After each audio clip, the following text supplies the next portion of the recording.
All right, everyone. Welcome back to round 2 of the Lufia 2 Ancient Cave Fatal Blowout Tournament 2022. I hope you all enjoyed the first race, and we've got another one coming up right now. So with us today, we're going to have Solar Cell 007 Mini Lily, Real Critical, who you just heard on comms. We've got AK Driz, and we've got X Pankraz coming up in the second race. So, let's just jump right into this one. Alright, I'm just gonna hop over here and give the countdown. So, if our racers are ready and can hear me, we're gonna start in 5, 4, 3, 2, 1, and go. All right, and I would love to introduce our commentators for this race. We've got the Ellison, who just won the previous race, and we've got Mrs. Mike, who was in the last race, had some bad luck, but we're glad to have her with us. She did a fantastic job with commentary last week, and we wanted to invite her back. So without further ado, take it away. Thanks, Shadow Killer. And Mrs., thank you for running. I was excited to participate in a 5-person run. I'll check with you a little bit later on how your run actually went. First, I want to go over what's going on with these 5 runners. If you have any thoughts on them, go ahead and share them now. But I'm pretty excited. In particular, Solar Cell and Mini Lily are frequent runners, and they've done exceedingly well over previous tournaments. Pankraz is pretty new, though. This is his first time in a tournament, and he's relatively only a couple of months from the tournament scene. Or, I'm sorry, of a participation scene. Have you happened to catch any of the runs of any of these runners to just kind of know what to expect from them? Oh. Maybe she's not here. That's okay.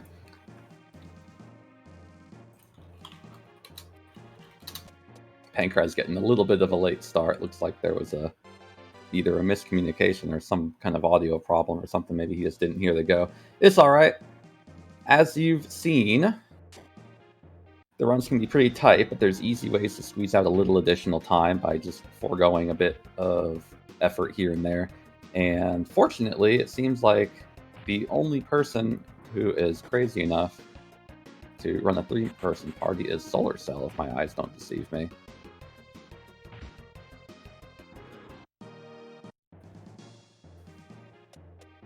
So if you're new to the Ancient Cave and you weren't able to catch the previous run, and you're getting excited about wanting to check on the things that are going on in here, and you're not exactly sure what you're looking at, a quick rundown of the event is that this is a roguelike. It is a SNES game, or Super Nintendo game, from the 90s. It is a 100-floor procedurally generated dungeon in which items and enemy loadouts are not necessarily random, in that certain things will occur within certain time frames, or by that I mean floor ranges. So there's a little bit that we can study and predict, but there's a lot that you have to just either learn through trial and error or learn by studying to understand what exactly is out there that you can deal with. So for instance, the challenge that the runners are looking at right now is that the first 9 floors are filled with some pretty weak early game enemies, but there's not a ton to worry about except for the fact that the chests contain a lot of unique items, which you cannot find in later floors. Notably, these are helmets, shields, accessories, and rings. They're rare, but a lot of them are very valuable, and our runners are hoping to not only find some decent early weapons, but additionally find anything that's just special that you're not able to really find or access later that can give you some sort of statistical advantage later on. The D-Rando, or D-Randomizer that we're looking at, muscle ring for AK Driz. The D-Randomizer features a couple of quirks to it. One quirk is that all Iris items have been removed, so sorry to all the fans of Iris %. That is just not going to happen, unfortunately.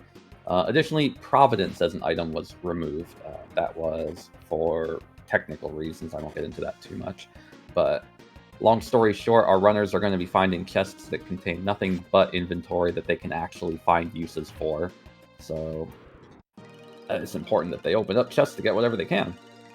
We're seeing both Solar Cell and Real Critical take on Eagles here. These are standard safe EXP options in early cave. Killing a group of 3 gives your party a couple of levels apiece. And starting off at level 1, depending on your party setup, can be pretty rough.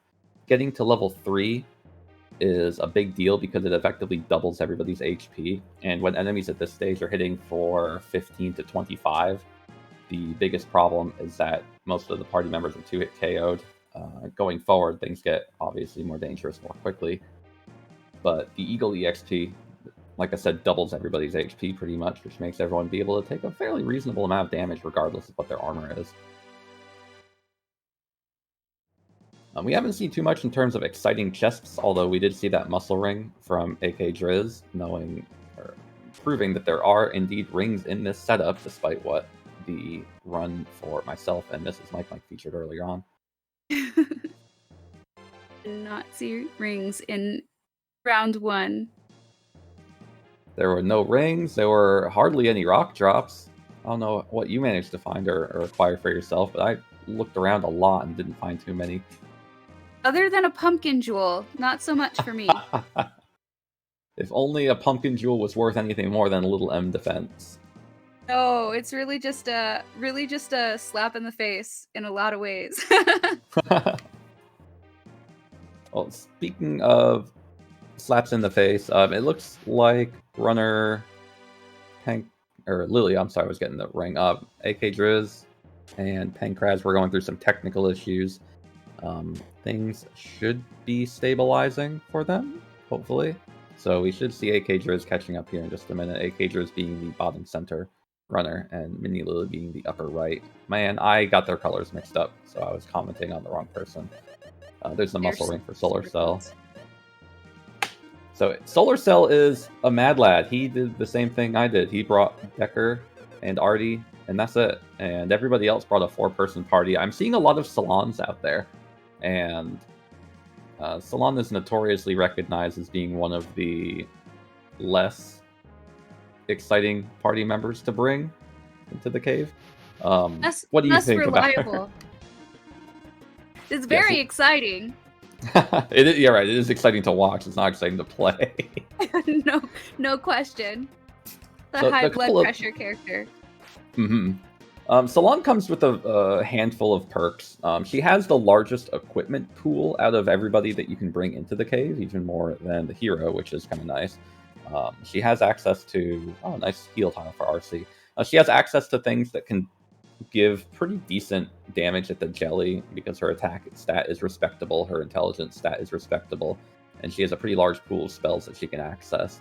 Where she falls flat is that early on, where she starts off with a decent base speed, or agility as the game refers to it as.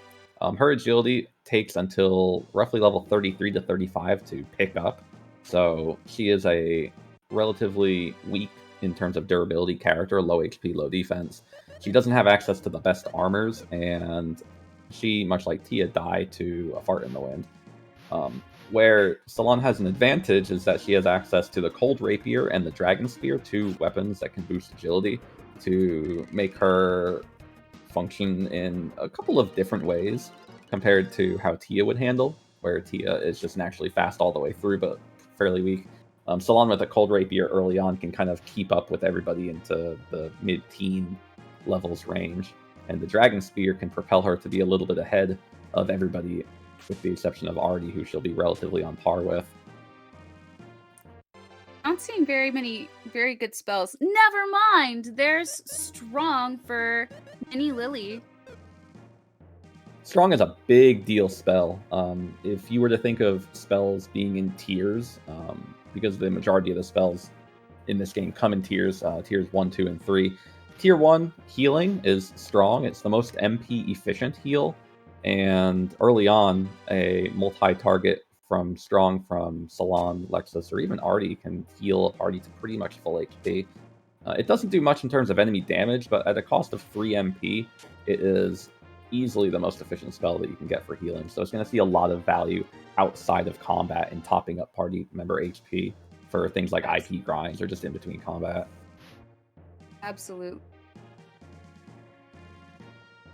On into core floors. Now, cores, getting your cores will make or break your run in many, many ways. This is the fastest and easiest way to level if they stick around. And it looks like Minnie's got at least one. So if you were to think of cores, they're relatively similar to the metal slime enemies in Dragon Quest games, if you're not familiar with the Ancient Cave. They have a high chance to run away, and they're very, very durable, but if they do stick around and you manage to kill them, they will reward a ton of EXP, and there's 4 different points in which cores will occur, or appear in the Ancient Cave. You can see Real Critical scrolling through all the levels from the core that he just got. It's a big deal. So for context, in the Ancient Cave speedruns, strong for Pancras, perfect. 1 red core will bring your party from level 1 to level 9. 2 red cores will bring it from level 1 to level 11. General any percent runners finish the cave at level 30, give or take 2 or 3 levels, depending on just a couple of, if they find more cores or not. And the reason you saw me and my 3-man run go up to a higher level is because I just needed the stats for some additional damage to supplement my missing party member. But you can see the big deal of getting 1 core propelling you to be roughly a third of the endgame level that you can get in these early floors, which they only appear in a range of 3 floors apiece. But it's just such a big advantage. And there are safety strats to come up with some additional EXP, whereas you'd have to kill, say, 30 or 40 eagles to get 1 red core's worth of EXP. Coming up in the late teens, there's an enemy that's weak to Vortex, the spell that Real Critical just found. The purple scorpions called Antares. Killing 4 of them gives roughly as much EXP as a core, and they're relatively easy to kill. If you decide to ever run this and you're thinking, uh-oh, no cores, what do I do? Killing everything helps, but killing specific enemies, if you know elemental advantages, can make it really, really easy to get safe battles that reward just as much EXP. And if you do ever decide to run this, make sure to stop by the Ancient Cave Discord, because there are so many resources in there, and everyone is so excited when new players join that you'll be able to get up from 0 to moderate very, very quickly with the help and resources in the Ancient Cave Discord. Real quick, guys, sorry to interrupt. I just wanted to give you an update what's going on with the AK here. For some reason, every time he would enter the cave, the emulator would reset. So we are working on getting him a different version of an emulator to try that out. And once he gets going, we're going to give him 2 hours from whenever he starts. So he will be behind, visually, but we're going to give him the full 2 hours. Radical. Excellent. Thank you for that. Glad to hear we're figured that out. And just got champion, Lily did. Silvo Rapier on Pancras. So Silvo Rapier is one of the earlier holy weapons, and a lot of enemies, especially mid to late cave, are weak to holy. So the Silvo Rapier that can be used by Artie, Maxim, and also Salon, it's pretty clutch to have. It has an IP ability that deals 3 times the damage that it would normally do, which can really help in a pinch. And champion that Mini Lily picked up is the tier 3 healing spell, in which it costs 16 MP, which is respectable, but it will almost always heal the entire party for full. Plus, it can be used to deal damage to a variety of undead enemies. For instance, the zombies or skeletons that you're seeing in these mid or early to mid-teen floors. 1 cast of champion can kill an entire group of 4, which is, again, a great way to come up with a little bit of backup EXP in case cores don't provide you what you need. And champion on Pancras. Now, if it's starting to sound a little bit like one of the commentators is on the borderline encyclopedia, that's because you have the great benefit of being in the tremendous presence of the King of the Cave, currently the world record holder for any percent. And apparently, I just heard the highest points scored in any tournament. Really, Ellie? That was really the highest total? Even more than Mike that's and what I hear. them earned in there? on high authority from Mike 34 himself, the highest score, and our second 3-man kill of the tournament so far. So I'd be excited to see another 3-man kill. It's so 3-man was. I'm really hoping for it. 3-man depends so much on having reliable damage output, and making up for a missing 4th party member comes key in having your capsule monster deliver, or rely on an incredibly lucky set of item pickups and pretty high-end rolls. You'll notice everybody has Decker in their party, and that is for no coincidence. Decker is what most would consider to be the most important member in the Ancient Cave, because he has access to the Decker Blade, a weapon that comes with an ability that can deal half of the current HP of a target in one single hit, which is the Fatal Blow, hence the name of the event, Fatal Blowout. Huge rolls on the Fatal Blow are a big deal, and there's a couple things to keep in mind with the variance in this game. If you're in the front row or if you're in the back row, you'll deal more or less damage, you'll take more or less damage, and you've probably played games like Final Fantasy or other games that have the row supplement, so that's not a huge breakthrough to consider. And the variance in there is 12.5% or 1/8. So you can see when we say, 50%, it really is like 50% plus that 12.5% range if you're in the front row doing your Fatal Blow. And then there's another up to 12.5% up or down, or 1/8 range up or down, depending on just the RNG that you can get on a roll. So you really do have a massive, massive range of damage that you can potentially do. But on the flip side, you can flub and be stuck in a 3-man party without, say, 2,000 additional points of damage because Decker just decided not to do anything. Up Interesting in the top party right room corner, for Millie Lily. Berserkly. You see Mini Lily tiptoeing through this party room, being very, very greedy, and there's a very good reason for that. It's worth every bit of the risk. If you've been watching the tournament so far, you'll know that these party rooms tend to be where quite a few of the most clutch items are hidden. Spells as well. So I guess on an any percent run where you're just running for speed, you definitely want to bypass this room altogether. But Minnie's got the right idea with going through and picking up as much as she can out of these chests.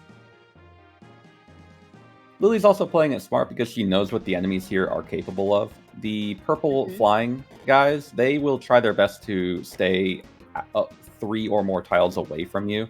The swords will kind of hug specific enemies within a room or sometimes in adjacent rooms. So unless they're moving randomly, they'll probably just lock onto each other and just stay out of the way.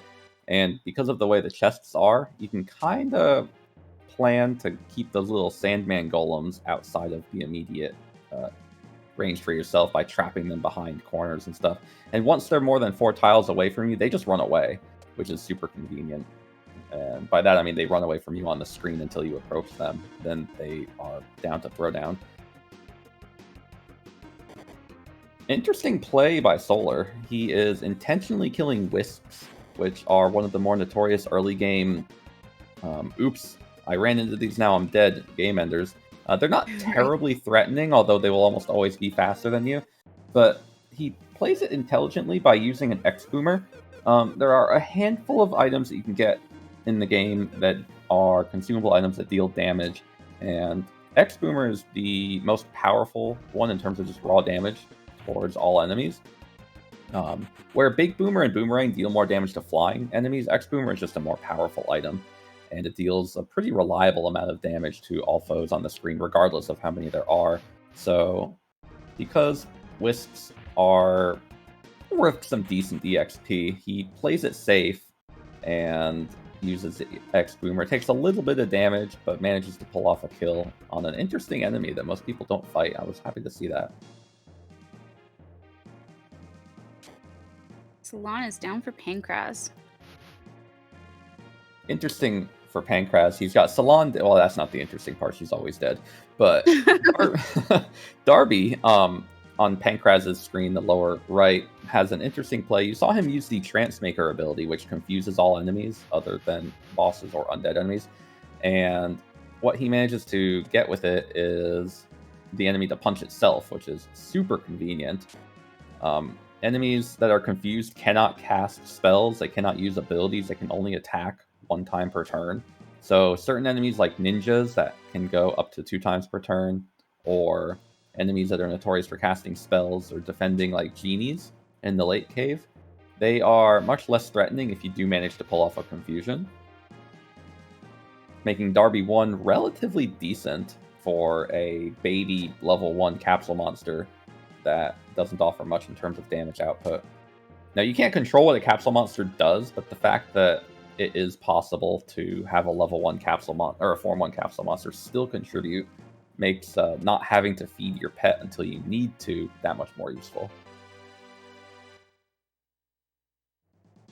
Speaking of capsule monsters, what did you end up bringing for your capsule monster? I brought a regular any percent party in my run. So here's the thing, folks. Sometimes you play the Ancient Cave. Sometimes you're trapped in Candy Mountain Cave. And that is what happened to me. I lost a kidney. Ellie, after dying the second time, about an hour in, I just left and went and took a nice hot shower because that's how I process Ancient Cave stress. I like the way you phrase that. Ancient Cave stress. The entire run is stress, even in any percent, which you bring the 2 most bulky people, and you bring Sully, who's the most bulky capsule monster. You still never feel safe, even in Hundo or 100%, where you're killing everything.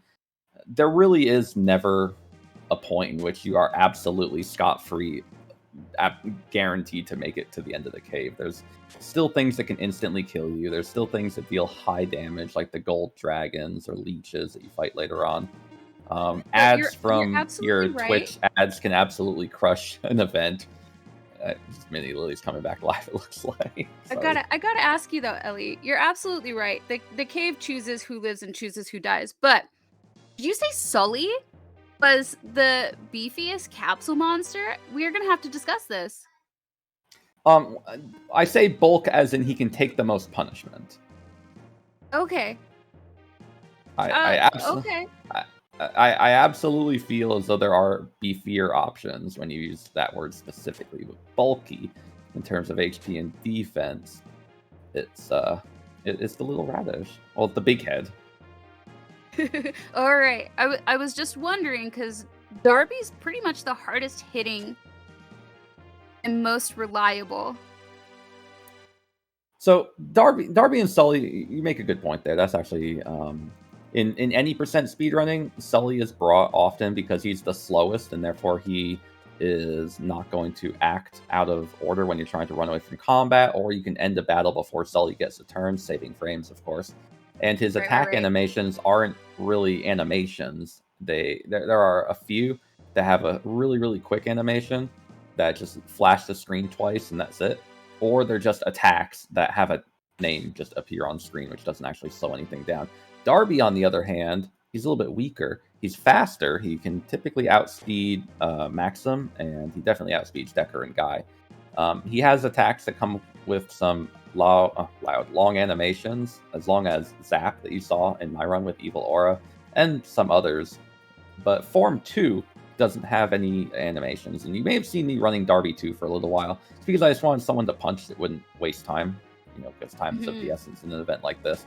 But all forms of Darby are notorious for dealing some pretty high damage.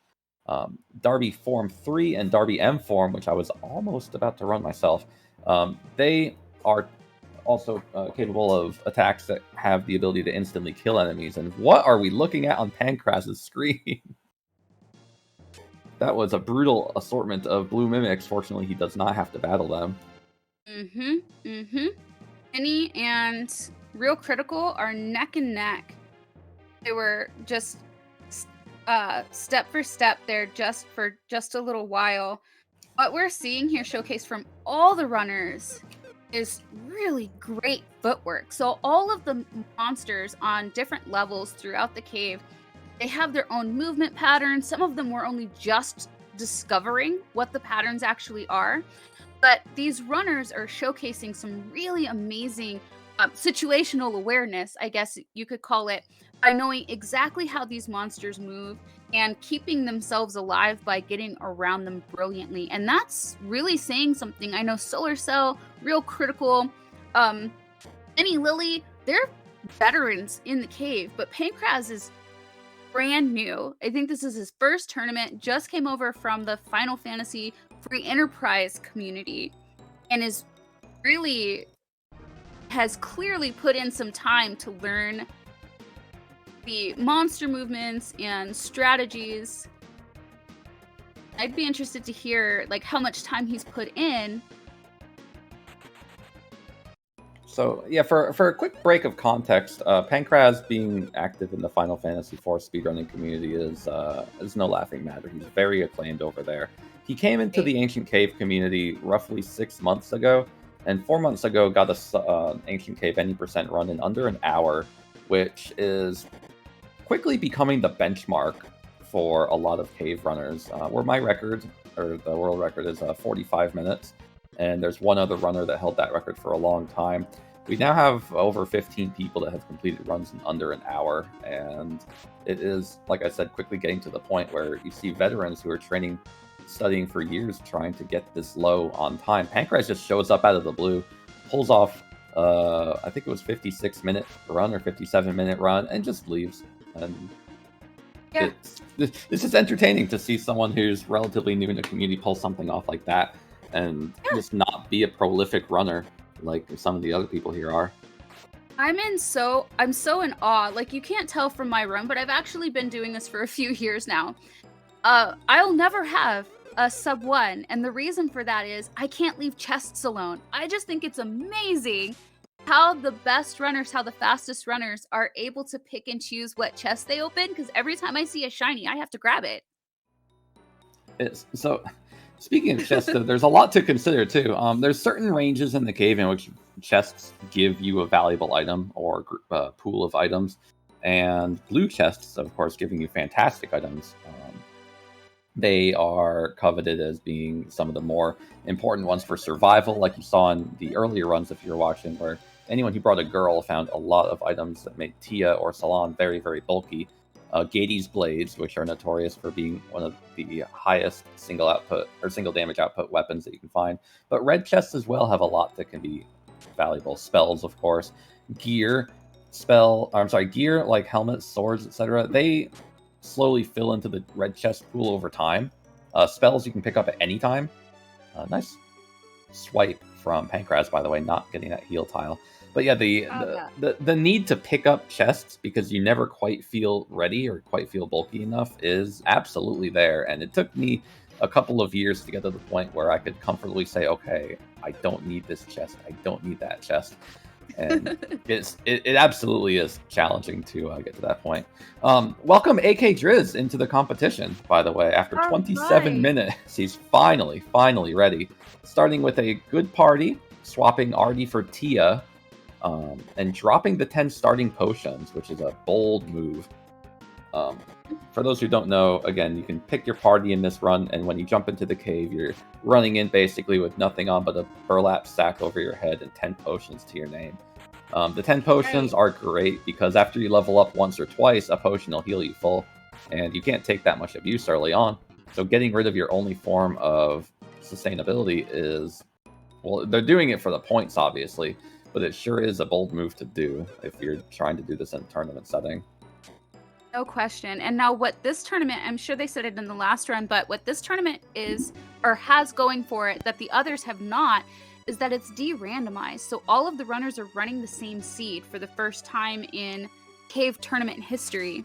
So what we're really getting to see here is a really good showcase of skill, thoughtfulness, the patience. The patience is what really gets me excited. What's exciting me as a commentary member here is that we can see what one runner is going to pick up. Like, I know for AK Driz that he's going to have some good luck coming into the future if he's able to open up the right chests, because we know what there exists. Yes, for clarity, in case you're not looking at chat, AK Driz will be given his own timer, which will be starting from the moment in which he began the cave. It may be added to screen later on. I'm not sure how that's going to work out since I'm not handling the on-screen display. But yes, he will be running for an additional 27 minutes after the run is over due to technical issues, which unfortunately were unavoidable. So you see him picking up the Agony Helm. Everybody else already found that. You and I, of course, already knew that because it was there in the pool. And the convenient thing about the de-randomizer is that, of course, chest loadouts, room layouts, and enemy composition is, well, the same everywhere you go. You know everyone's going to find that scary room with 3 blue mimics that you don't have to touch. Everyone's going to find that frog that back attacks them. Interesting. But the weird thing that you have to consider in a de-randomizer is that while everything seems the same, it is not in fact the same. Enemy actions and damage value rolls will be variable. They run on their own RNG. They were not included in the de-rando. So in combat, where you'll see some enemies fight an enemy that can drop something valuable, like how Pankraz is fighting these Garbos in the hope for a Cancer Rock drop, he may get it. Someone else might fight them and not get it, and that is just by way of the de-randomizer's functionality. No Cancer Rock. We're So seeing a lot of that. Yeah, it's a 20% drop, and the way drops in this game work is that the enemies that you kill have a chance to drop it, and once an item has been dropped, yes, you guys heard my cat possibly, once an item has been dropped, no more items can drop in that combat. So sometimes you'll see people fighting certain enemies, and they'll be killing certain ones first. There aren't too many cases of that, but the reason people are doing that is because they don't want a bad item to drop that may have a higher drop rate. And what that also means is that you can't farm a battle and get multiple drops out of it. You can only get one single drop out of combat. So he's fighting 3 crabs right now. He can only get 1 Cancer Rock if he gets anything at all. Why would you say the Cancer Rock is important? I have my own reasons, but I want to hear what you think. Well, for the tournament, it's important because it's points. The Cancer Rock drop is worth points, and many of the rock drops are actually worth points. Not the Pumpkin Jewel, unfortunately, was not worth points. But in general, once you get that Cancer Rock, you have an extra jelly item. An extra item for the final boss fight. And Ellie, for the details on that, I'll turn it back over to you. So Cancer Rock has the ability to deal damage twice when utilized in combat, and the Hydora Rock that will come later on can also deal 3 points of or 3 attacks worth of damage. The attacks themselves are randomly targeting, so you won't see people in battles utilizing the Hydora Rock or the Cancer Rock too often when there's 2, 3, or even 4 enemies on screen. But against enemies like the Jelly, where there's only 1 enemy on screen, your attacks are focused. And there's a lot of convenience in there because for a relatively small amount of IP, you're getting an entire extra attack. And certain enemies you may see runners actually using the rocks against, such as Gold Gorums, or... Oh no, many did not expose that I think tile. There may have been... So you have to... You're right. You have to expose a healing tile to prove it's there and just not step on it. I don't know if he did one earlier on or not. Okay. Sorry to interrupt. Go ahead. Oh, it's fine. So Cancer Rocks hit twice. They hit for neutral elemental damage, or they just don't have an elemental life. So even if you have, say, a red saber equipped, which is a fire elemental weapon for maximum only, that deals a ton of damage to enemies like crabs, plants, and a variety of other enemy types, the Cancer Rock will remove that elemental property, meaning that for certain enemies, you'll actually deal more damage than you normally would that may, say, resist the fire element. And you'll see from time to time there are a couple of enemies that is valuable against. The Hydora having 3 attacks also with the same elemental property neutralization is, again, effective. Pankraz does something interesting here. If you notice that assassin that he just ran into in the new room was facing downward, and you could see the top half of his head. He ran through the door, and the enemy did not turn up to face him. And assassins and ninjas, they just don't do that. They, along with many other enemies like dragons, will offer a free 1 tile of movement if they have not yet been more or less activated in a particular room. So you'll see oftentimes if a dragon is facing down, because all enemies face downwards when you're entering a new room, he gets a free 1 tile of movement to try to get a back attack on it, and he absolutely does that in stride. If you're just jumping in, I see in chat people are asking, because AK Driz unfortunately had technical issues preventing him from starting the race early on, he has been given a delayed start with his own timer.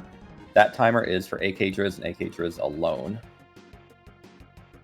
All the other runners are currently 34-ish minutes in. Crystal Robe for Mini Lily, that's an interesting item. And you're seeing some pretty powerful items on the other runners now that they're getting deeper into the cave. Freeze Sword, Silver Sword, some very powerful elemental weaponry. The Crystal Robe is unique in that it has an IP ability that can revive the entire party. So if things really go south in a battle, you may be able to have one of your girls or already pinch hit a surefire heal and revival via IP abilities.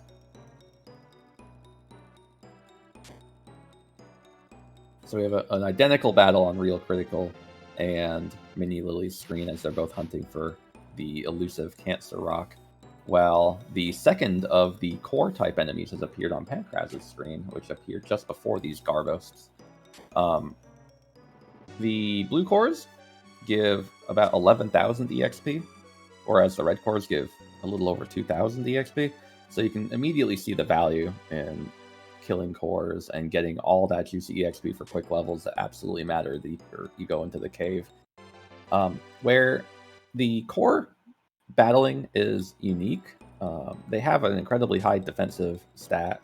They take a ton of damage from MP though, just due to the way that they're programmed, or magic attacks. So any spell that deals damage will just kill them. It's absolutely guaranteed. Even at level 1, using the weakest spell that there is that deals damage, Spark, they just die. And that's important to take advantage of, because all you gotta do is pick up a cheap spell, and there's some free EXP if they stick around. Cancer Rock for Mini Lily, exciting. She equips it very quickly. It doesn't do a lot outside of its ability, but it does give a little additional defense. And with a party that has, you're never strong enough to feel safe, so every little bit of defense does help. So we'll see that equipped on pretty much immediately. It may be replaced by some rocks that give either a significantly higher defensive stat or some attack or agility, but for now, it's comfortable, it's useful, and it's going to be sticking there for a while.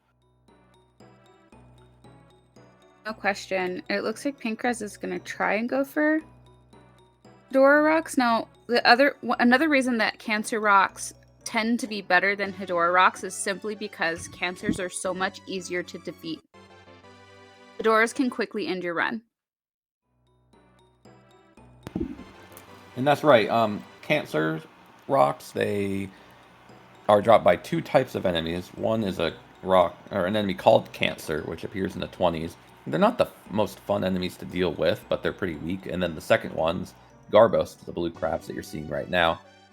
They have the slightly higher chance to drop them, but they're still also not scary, because they only ever target one person at a time. They don't have attacks that deal a ton of damage, and they have a skill that just boosts their defense. And because of the way defense works in this game, it barely improves their defense, even though the number looks kind of big. Real Critical on the bottom right is got through those assassins walking his way in the door, and Pankraz is facing a pretty tough fight against Bone Gorms in the green on the bottom right. So you saw something interesting with Pankraz. He's using Thunderball, the Thunder Axe on Decker, because these skeletons are, for whatever reason, not coded to be undead. And instead they're given an elemental weakness of Thunder, and you can also kill them with instant death attacks like the Destroy spell that you see being cast, or deadly weapons like the Deadly Rod or Deadly Sword. I couldn't explain to you why it is that way, but it sure is convenient. No kidding. And we also noticed that Pankraz is going to kill these guys. Normally, you wouldn't kill them. They don't offer that much EXP. They attack up to 2 times per turn, although they don't do a ton of damage. They're just annoying to fight. The Hydoras that you see on these floors do not drop that elusive Hydora rock, so why would you fight enemies on floor 42 in this case? In this case, ending all enemies and opening all chests on floor 42 is worth points. A total clear on floor 42 will get you, is it 10 points, Ellie? Yeah, so if you haven't looked at the scorecard, or if you want to track the score of your own racer of choice, or just everybody in general, there is a link that was just posted in chat by Rocket Pants, and you can see in there what the status of the different points and the different runners are. Clearing floor 42 by opening all chests and defeating all enemies rewards 10 points, which, in the context of this run, is close enough to make or break a tie. And especially if you don't make it to the jelly and get those piles and piles upon points for making it and also defeating it, every point that you get can absolutely matter. So all the seeds that our runners have been given have been vetted to the point where they absolutely can get to the end. They absolutely can get a jelly kill with the items and things that exist. I don't know if they were all vetted for 3-man parties, but they have been vetted so that way a kill can happen. So the runners with their varying levels of talent should still be able to make it there. But as you've seen, sometimes one misstep, one poor luck instance, a little bit of low EXP, there's a lot that can go wrong, and your team can be stuck just not being able to make the jelly kill or not being able to make it there at all. And that gives an interesting point. So in this game, and Mrs. Mike, you've been playing this for much less time than I have. One thing that you'll notice is that the more you play the game, the more you avoid combat rather than participating in combat. And in events like this, combat is kind of encouraged if you want to earn points, pick up items. There are certain enemies that you'll want to fight, but largely you're avoiding combat in a lot of instances here. Is there an enemy that you would go out of your way to fight that doesn't happen to be a core or have an item drop that you find valuable?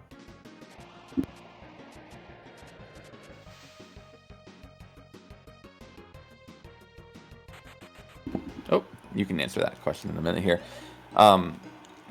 The interesting thing that you're seeing on screen, when Mini Lily's screen right now, is that Decker is poisoned.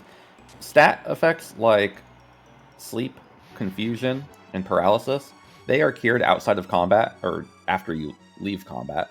But poison is the one ailment that lingers. So you'll see that occasionally a runner will get picked up by poison. They're just going to be stuck with it, and they just have to deal with it. You can cure it by using the poison spell, which is kind of funny, or you can use an antidote item or a handful of other means. Or you can just die, like Decker did, and when you die, you just lose all status ailments.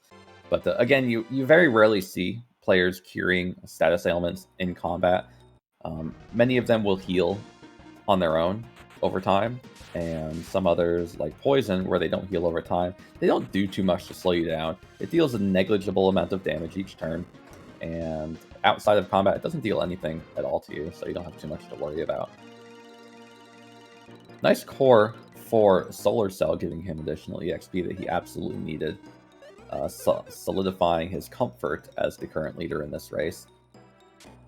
And we're seeing some pretty decent time make up by AK Driz. Now remember, he is almost half an hour behind just because of the way the technical functions panned out, but he's pacing fairly well, and he's about 2 or 3 minutes ahead of, I think, where Real Critical was at this point. So we're getting to the point where we're seeing a lot of enemies on screen that are just frustrating, I guess you could say. In Solar Cell's screen, he's got enemies that are now teleporting, and they teleport in ways that they teleport relatively close to where you're going to be if you get close to them. So if you're just trying to run across a room and they're 2 tiles away from you, they'll just teleport potentially right in front of you. And that's bothersome, because then you could accidentally run into them. And if they're facing you, or if they're facing away from you, they teleport to where you're going to be, but land behind you by the time their little teleportation finishes. That's a back attack, and that's going to hurt. Right, and when you get back attacked or surprise attacked, you get a free round. That goes for you too. If you can get a surprise attack on a mob, you get a free round of attacks.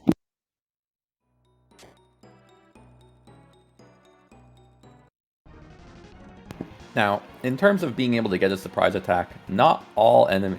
What is Solar Cell doing? Not all enemies can be surprise attacked or have the capacity to surprise attack you. Certain enemies that you have seen, like pumpkins, like these Medusas in the top 2 screens, they have a front and the back, they have a face. Enemies like this, the jelly that you may see just kind of roaming around, or fiends or archfiends, they don't necessarily have a front or a back, so while you cannot back attack them, they cannot back attack you. Of course, that comes with its own advantages and disadvantages, but the fact that some enemies you can secure safe combat into gives you just that much more safety and security, with sometimes triggering a battle so that way you can just get past them safely, or in the case of enemies like Hydoras, just getting a safe battle for the kill. An excellent spell pickup for Real Critical just now. Rally, if you didn't get to see that. Oh, nice. Rally is a heal and resurrection. Yep, It's not actually that great to have to rely on it for a heal, but it's really nice to be able to drop 10 points of MP on bringing your party back. Pankraz picks it up too, showing just how close these two racers are to each other. The rally spell is relatively equal to the regain item that you can find, and there's not a ton of ways to bring people back to life.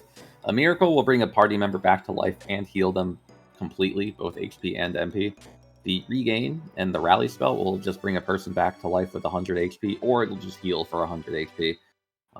Because it only costs 10 MP, it is more efficient to use than the one other revival spell, which is Valor. And because of its fixed healing amount, it doesn't really deal valuable damage to undead enemies, but it absolutely is what I would say probably the preferred spell for just running, because it's cheap, it's consistent, and, well, it's available for any spellcaster, just like Valor would be. Early on in the cave, when you don't have 30 MP for a lot of your people, Rally is the go-to revival spell. And after a while, Valor will find its uses, but again, it's just more expensive and time-consuming to use in combat. Exactly. Now, if you're listening to all of this and you're thinking, wow, I really want to try this out, but it sounds like a lot, the best way to learn the cave is actually being in it. The questions that come up, the things that come up, it really is its own teacher.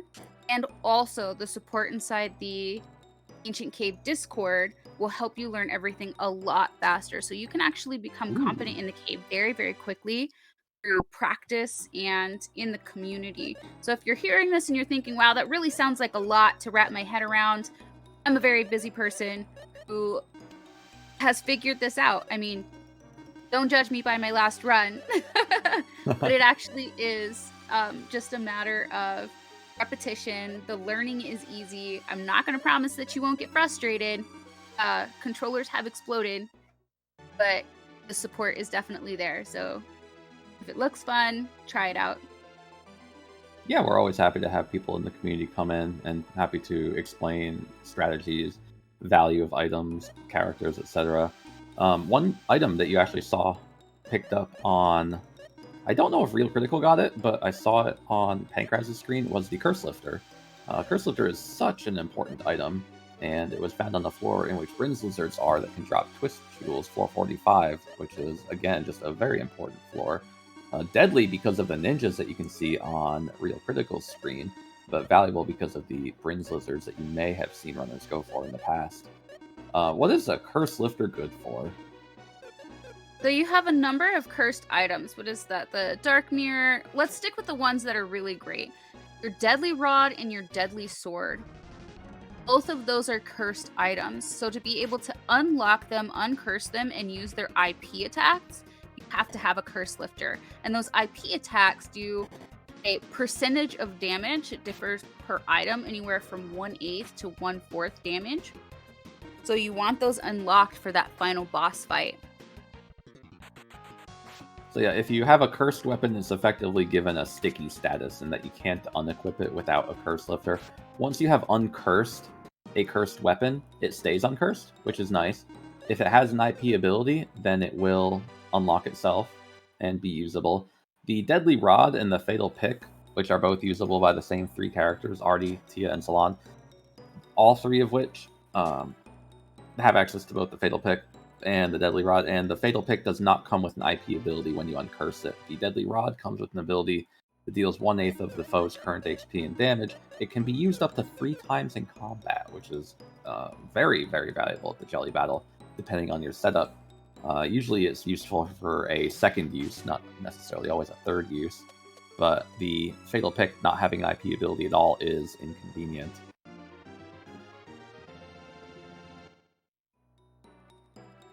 We see real critical dealing with ninjas right now. Ninjas are what most would consider to be the first real gatekeeper of the ancient cave. They do the brutal knife thrower attack that you just saw happen on his screen, in which all characters are hit for just a lot of damage, or they can go twice. They are almost impossible to outspeed, outside of having a ton of levels and a very, very select combination of equipment, usually for Artie and only maybe Tia as well. They have the ability to just outright instant kill you with an attack called Terminal Blow, and they will aggro you from across the entire room without you even knowing they're there. They will kind of follow you inside and outside of a door, but they won't move when you're outside of a room, so you can sort of lead them around bigger rooms if there is something to kind of trap them behind, or maybe there's 2 ways into a room and you can walk in one door, lure them to that door, and then exit and then walk around to the other door. You'll see RC is being very careful here. His Salon and Artie are just so weak durability-wise that they just can't take a lot of abuse, and they have enough HP to be just difficult enough to kill without some high-powered spells. So he's casting the Confused spell, trying to make it so, if you remember me describing earlier, make it so that way they can only attack 1 time and not use a skill. And that is a property with the Confusion status that Darby's Transmaker ability provided, that you saw in Pankraz's run earlier against, I think it was Snakes. That one that was Confused is on the right now cannot use its Knife Thrower ability, it cannot use Terminal Blow, it cannot hit twice, so it's effectively neutralized in terms of being a large threat as long as the Confusion status stuck. And there are other stats that can be... Oh yeah, they can attack themselves too. There are other stats that you can apply, such as Sleep, or Paralysis, or Poison. Paralysis and Poison being relatively difficult to apply outside of a very small handful of Capsule Monster or IP abilities. But Sleep, you can get the Coma spell and fairly reliably put things to sleep. Oh, goodness gracious. Yeah, it's a scary situation for RC right now. He Absolutely. kept it safe by... what he's doing here is really smart. He doesn't know what that second ninja battle has, so he used the battle of the first ninja to kill 2, leave the third one to kind of body block the other ninja from being able to approach him, and then now he's in a position where he can safely take on this ninja without being stuck, being forced to battle this other one. So now he cleverly jukes out of the way of that one and gets out safely. That floor slowed him down a lot, unfortunately, but he does still have himself alive, which is a big deal. One safe way to deal with ninja rooms is you'll see occasionally runners will run into a room, just run left or run right while they're still in a door, and that prompts ninjas to approach you at their high speed. And they also can't enter doorways, which means, well, you're safe as long as you're 1 tile in the door. That gives you a chance to figure out if there is a ninja or assassin in the room. And if you're coming from the room above, you have a chance to try and win a 50-50 and get a surprise attack and get yourself that extra round of attacks. It is not the case if you're coming from the room below. That's right. So again, you'll see how that free attack that Pankraz got on the Assassins earlier on, and about 5 seconds ago, Solar Cell actually had an opportunity to as well. You'll see the top half of their head facing down in a room, and because they don't move for the 1 tile that you run into a room for, that's a free chance for an attack. Right now, Solar is making it so he can force them to run within those first 3 tiles under a door and try to secure himself an attack opportunity that will get a 50% chance of a back attack, or a surprise attack, which is, well, it worked out for him right there. Yep. Getting off of ninjas and assassins for a bit, though, we have some other interesting combat scenarios happening. We saw some big blue, purple, dinosaur-y looking things. Those are Tartonas, and they drop an Earth Jewel. And if you'll look at the tracker for points, you'll see that acquiring an Earth Jewel acquiring one of several jewels, including an Earth Jewel, does bestow some points. The Earth Jewel is probably the highest drop rate and the safest one to farm, but the Tartonas themselves are not available on that many floors. So because they're relatively easy to kill, they're weak to fire and instant death. You'll see our runners, casting Fireball, using deadly weapons when applicable, or just beating them up with Decker however they can. And other enemies that are being farmed around these, or the low 50s range, is the second of the 3 Hydora enemies. The Sea Hydora has a chance to drop the Hydora Rock, which again is a rock worth points. It, unlike the Cancer Rock, gives attack and also agility. So it has a lot more value outside of its IP ability in terms of just general spelunking. But it comes with the connotation of being forced to fight a much more deadly enemy in order to obtain. The second batch of Hydoras, the Sea Hydoras, their battle loadout can contain Moray Vines, which can kind of mess with your party in a variety of ways, or they can come with 2 Sea Hydoras in a single battle. The Sea Hydoras themselves, their one regular attack will attack all targets. So all 5 of your party members, or 4 in Solar's case, will get hit.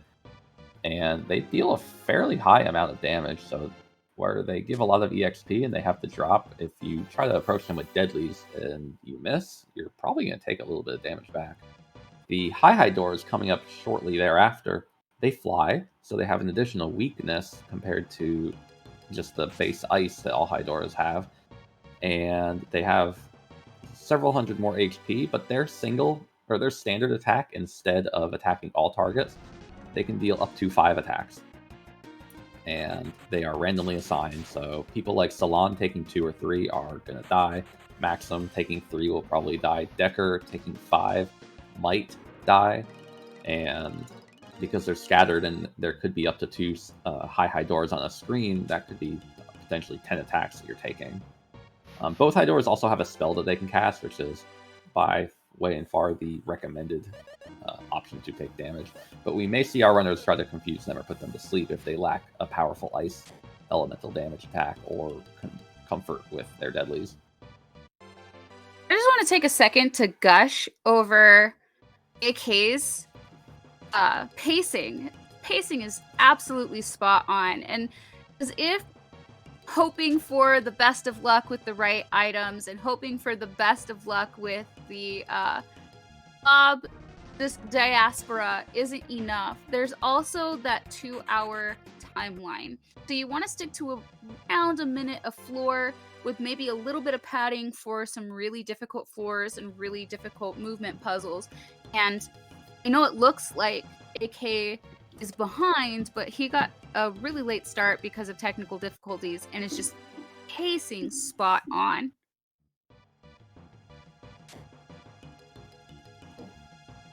Well, you're right that pacing is a big deal, and because this event features a lot of things to do in order to, earn points, that's what differs this race from just your standard speedrun race that you may see other events feature, like a Final Fantasy IV free enterprise run, or just straight up Ocarina of Time speedrun. This run, where speedrunners can beat this in under an hour with enough knowledge, or even under an hour and a half if they've been playing this for a little while. There's that curse lifter for Mini Lily, by the way. Yeah. The reason that we don't set up a run to be that tight and instead we give runners 2 hours with some additional things to do instead is because runs can be so volatile, and in any percent you're picking up so little, and because you cannot really predict enemy layouts, there is just an extreme amount of difficulty in being able to prepare a run. So, where with the de-randomizer, I guess we could just prepare a seed, give runners the ability to practice it, and tell them to go ham. We find it to be more fun in the community to study up on what possibilities really do exist, limit what we can, and then give roughly 2 hours, which is the comfortable marathon time for a lot of our speedrunners, to try to complete the run. Giving them roughly an hour and 20 minutes of an expectation to get there, along with 30 to 40 minutes of additional time to just do things like killing specific enemies that they wouldn't normally fight. Right. And I think that really opens it up to new members also, because being really fast and being really slick are two different things when it comes to running the ancient cave. And I guess it's a lot easier to get good at being able to handle situations that come up versus being able to avoid situations throughout the cave, which is there are a lot of resets involved with just going as fast as you can. Let's put it that way. Oh yeah. Speedrunners, there are some out there that have thousands of runs, and maybe 15% of their runs, 15 to 20% even get to the jelly, and of that, maybe 20 to 30% of them are kills at best, because there's just such a tight requirement of things that you need.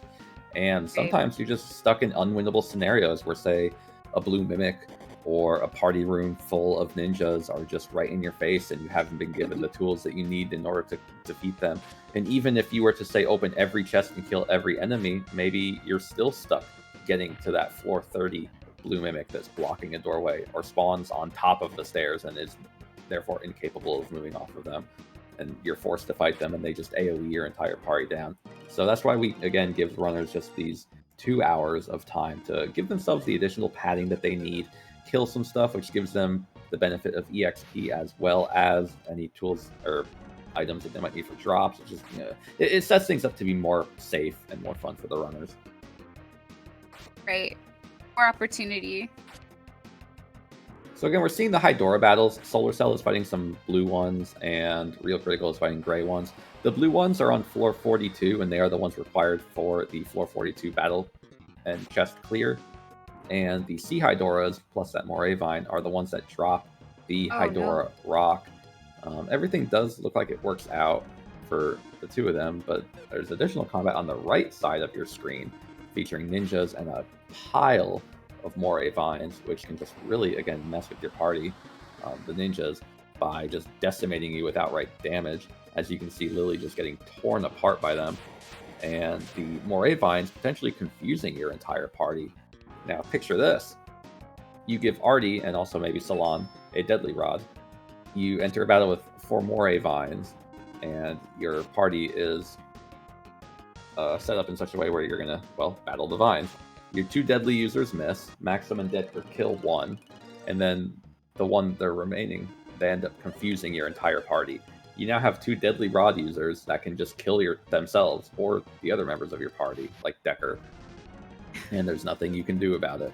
And we've had runners lose situations like that, one of which being Real Critical to the Siren enemies, the crowd favorite, by getting confused by them and slowly just beating himself to death, unfortunately. And that's why that's the point this year, is because we're excited to see just how comfortably people are in dancing on the edge of defeat. That has definitely been one of the interesting adjustments for this year, is a lot of dancing on the edge of defeat, where in previous years you'd have a lot of just feat showcases, right? Can you get this drop, or how many of these can you farm, or the team points in Jelly Jam tournaments are also a lot of fun, but this one I noticed is particularly gutsy. Yeah, so there's some things you'll see runners much more comfortable doing than others. Pretty much everybody is going to go for a Cancer Rock because they're just not that difficult to farm, even if their drop rate isn't super high. Hydora Rocks, if you don't have an Ice Bulk, a Deadly Rod, or even a Deadly Sword, or some means to just stop them in their tracks by way of, say, sleep or whatever, or confusion, people may just bypass Hydoras because they're relatively dangerous, and if things go wrong and you can't kill them easily, then why risk a wipe trying to farm a rock. You're not going to wipe at Cancers or Garbos. You might wipe on Hydoras. You saw in my run earlier, I fought a Silver Dragon and Gold Dragon and defeated the Silver without using Instant Death. That is worth a point, but it absolutely is not something I would normally go for. The only reason I did was because I had Darby and also a Lizard Blow, which is the one effective against dragons tool that runners have. So everything just kind of laid itself out for me, and I felt like I had the opportunity to go for the point. But again, several of these points you may just see runners just walk right past them and not even think about.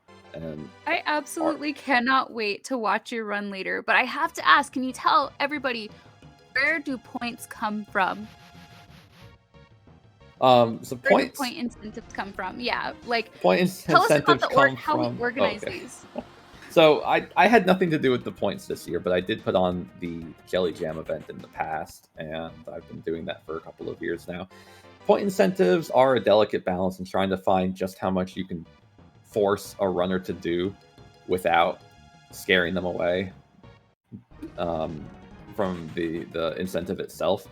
Sometimes things like farming a Cancer Rock are just something that your runners are going to do anyway, so why not reward them for the 90% likelihood they're going to do it?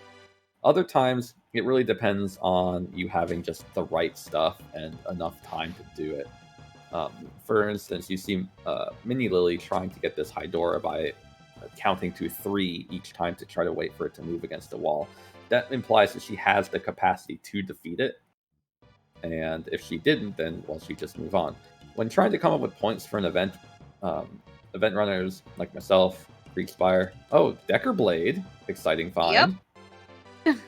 That's absolutely worth interrupting. It's sometimes it's risky to give players a challenging enemy to dance with or defeat, or followed by defeat a in a Lizard certain Blow, way. Ellie. That's an incredible combination of equipment. So we've already discussed how important the Decker Blade is. I bragged a little bit about the Lizard Blow, but in all seriousness, the Lizard Blow itself at the Jelly is a very big deal because it alone is equipable by all characters as a weapon. It has the built-in 3x damage modifier as an IP ability, and it is the strongest weapon that has that ability. So I think Pankraz is running on high, knowing that he's basically acquired himself 80 to 90% of a kill in 2 items right there. And of course, he has to make it to the Jelly, but he can rest much more comfortably knowing that he doesn't have to open a ton of additional chests in order to get what he wants. He has a Curse Lifter. He has, I think he found Zap. He's got a Silver Sword, which is a 3x weapon that's almost as powerful as the Lizard Blow, but only Maxim can use it. So he's got 3 characters basically set. RC just got a Hydora Rock drop. I'm maybe wrong, but I think that's the first one that's actually dropped. So our runners are just getting to the point, roughly in marathon settings, being about an hour in, 50 to 60 minutes in, is about where you want to be when dealing with Hydoras. So we can see Lily, we can see Pankraz, and we see Real Critical being at that point, with Solar Cell just a little bit behind them, a smaller party. So he has to be a little bit more, or occasionally do take longer. About where I would expect them to pace. And again, finding that Hydora Rock is such a big deal because anybody can use the Hydoras Rock, and it comes with an IP ability that is, it's not a 3x damage modifier, but it is 3 attacks.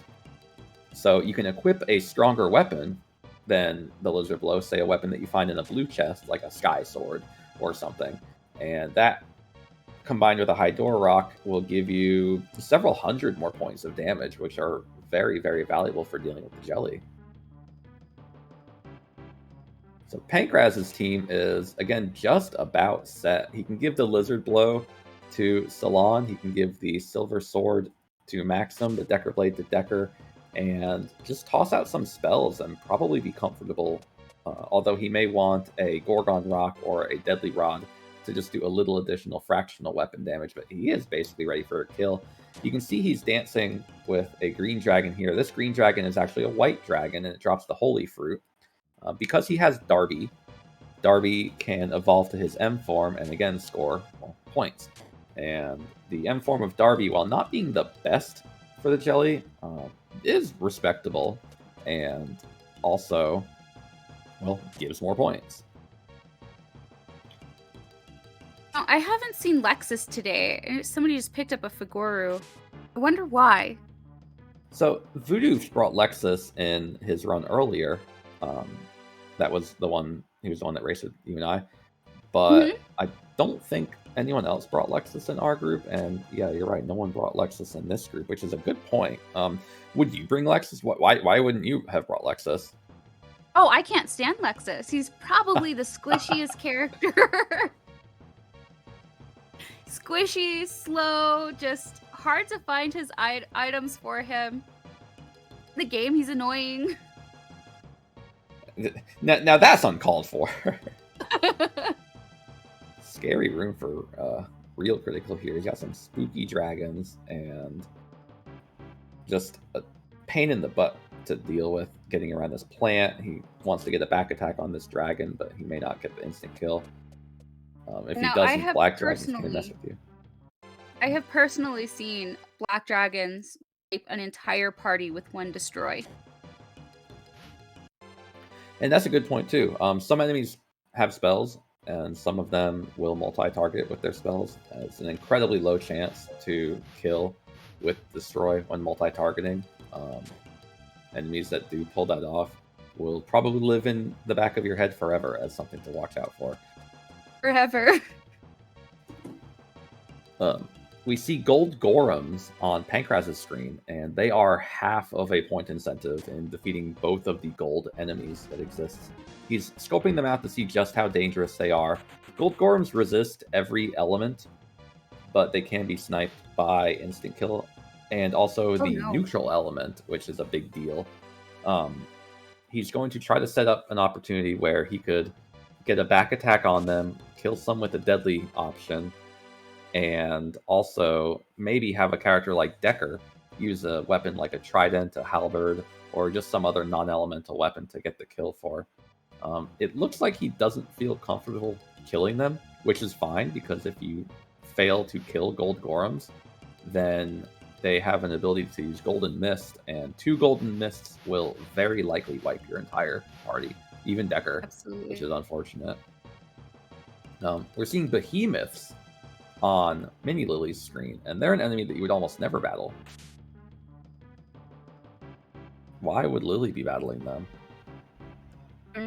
Must be a point. Oh, or do they? No, these guys don't drop Thunder Jewels. No, they drop the Earth Fruit, which is required to get Gusto to M form. Oh boy, it seems like there's an easier way to get Earth Fruits. Yep, so there's a green clay enemy that can drop them at 5%, and there's Behemoths that drop them at 20%. Behemoths don't exist for very long in the run. And I think there's only 3 floors that they exist on, so they're tough to just pin down and find. But despite how bulky they are, they're not too threatening. They only ever come in 2s, and they probably won't end your run as long as you enter the battle with a heal spell. Old Sword for Pankraz to combine with his Lizard Blow and his Decker Blade. The Old Sword is a weapon that comes with a 1/6 fractional damage dealing method, meaning Maxim and Decker both have very powerful fractional damage options for dealing with the jelly at the end. He has that Lizard Blow that he's sitting on too for either of the 2 in the back row. They've just got so... If Pankraz can make it, I'm confident he'll get the kill, given his party setup and the stuff he's got. No kidding. And he's set up well to make it. But again, it's just not over till it's over. Mm-hmm. So he brought Darby, and Darby is the capsule monster that is not, or one of them that is not worth additional points, which is unfortunate. But Darby does have the capacity in Form 3 to instant kill things, and having just 1 additional source of instant death is wonderful, especially when you're dealing with enemies that are just very bulky and time-consuming to kill. You've seen how much damage our characters are hitting for 2, 3, sometimes 400 damage. Dragons later on have well into the 2000s of HP. Considering how hard they can hit you back, you can imagine how time-consuming it'll be to just deal damage to them. Spells, unless you have an elemental advantage, will rarely deal more than 400 points of damage too, and that's going down to the best of the best spells. So where Zap on this Leech that you're seeing Pancraz cast an attack on will deal a ton of damage, you're not going to see that to too many other foes. Real Critical does get the Lizard Blow, which is right there by the stairs, followed by a Decker Blade. So he is riding on high just as well. Fantastic. It's a bit of a sticky situation for Mini Lily, and Solar Cell again is a little bit behind. Solar's going to be very happy with the discoveries of the Old Sword, the Lizard Blow, and the Decker Blade. Does Solar Cell have a Cancer Rock? Let me check. Solar Cell does not have the Cancer Rock, unfortunately. In fact, Mini Lily is the only one that does have the Cancer Rock. With an Old Sword, you can combo it to also use the Cancer Rock's IP ability. Yep, with 100% IP, just enough to run both. And considering the Cancer Rock is a second attack and also the 1/6 ability from the Old Sword, it's a pretty respectable combination of damage. If Solar Cell had that combo plus the other two items, he would be very comfortable at the Jelly. Unfortunately, he's going to have to instead be cutting it tight.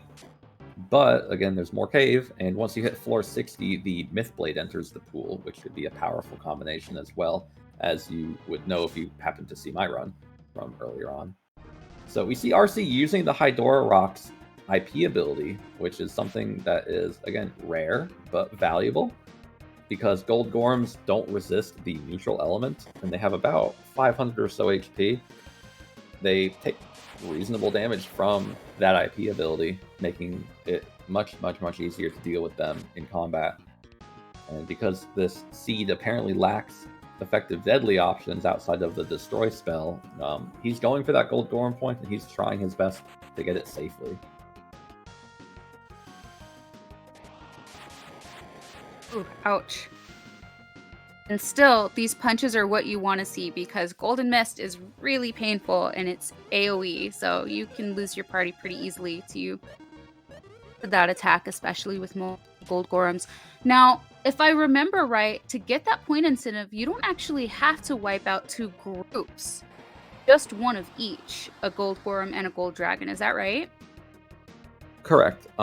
Killing one of each by any means is worth the point, as long as you defeat them. So the Gold Gorm that you see defeated on Real Critical screen, it does count, and he technically doesn't have to kill these other two if he doesn't feel like it, but Real Critical is a runner for the people, as it would seem. He's giving us a show. Gold Dragons, they appear from floor, I think it's 87 to the very end.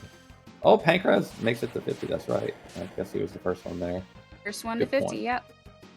Good to hear from Mitchie. It was a tight review, and with all these runners being relatively close to each other, we needed to wait until AK Driz, unfortunately, due to his technical difficulties, couldn't run at the same time. We had to wait until he got to floor 50 and then time it accordingly and compare it to when the others got there. So that's why Mitchie is making that announcement. So good to hear that Pancraz did make it, again, showing the capacity of what a new runner in the community can do. This is just after several months of dinking around in the cave, and versus runners like Mini Lily and Solar Cell, who have been at this for a couple of years, and Real Critical, who's been at it for probably a bit longer. It is it's amazing to see what a seed can do, and just how comfortable and patient someone can be. Patience is truly amazing.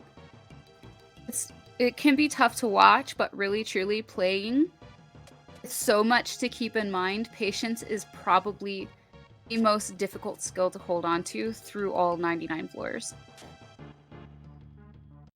Yep, and the patience, while being super important, also comes with the caveat of just thinking at the back of your head too, what do I have? And knowing what you've got and thinking, okay, I don't actually need anything else, or I have, say, a 60% chance to get a kill right now.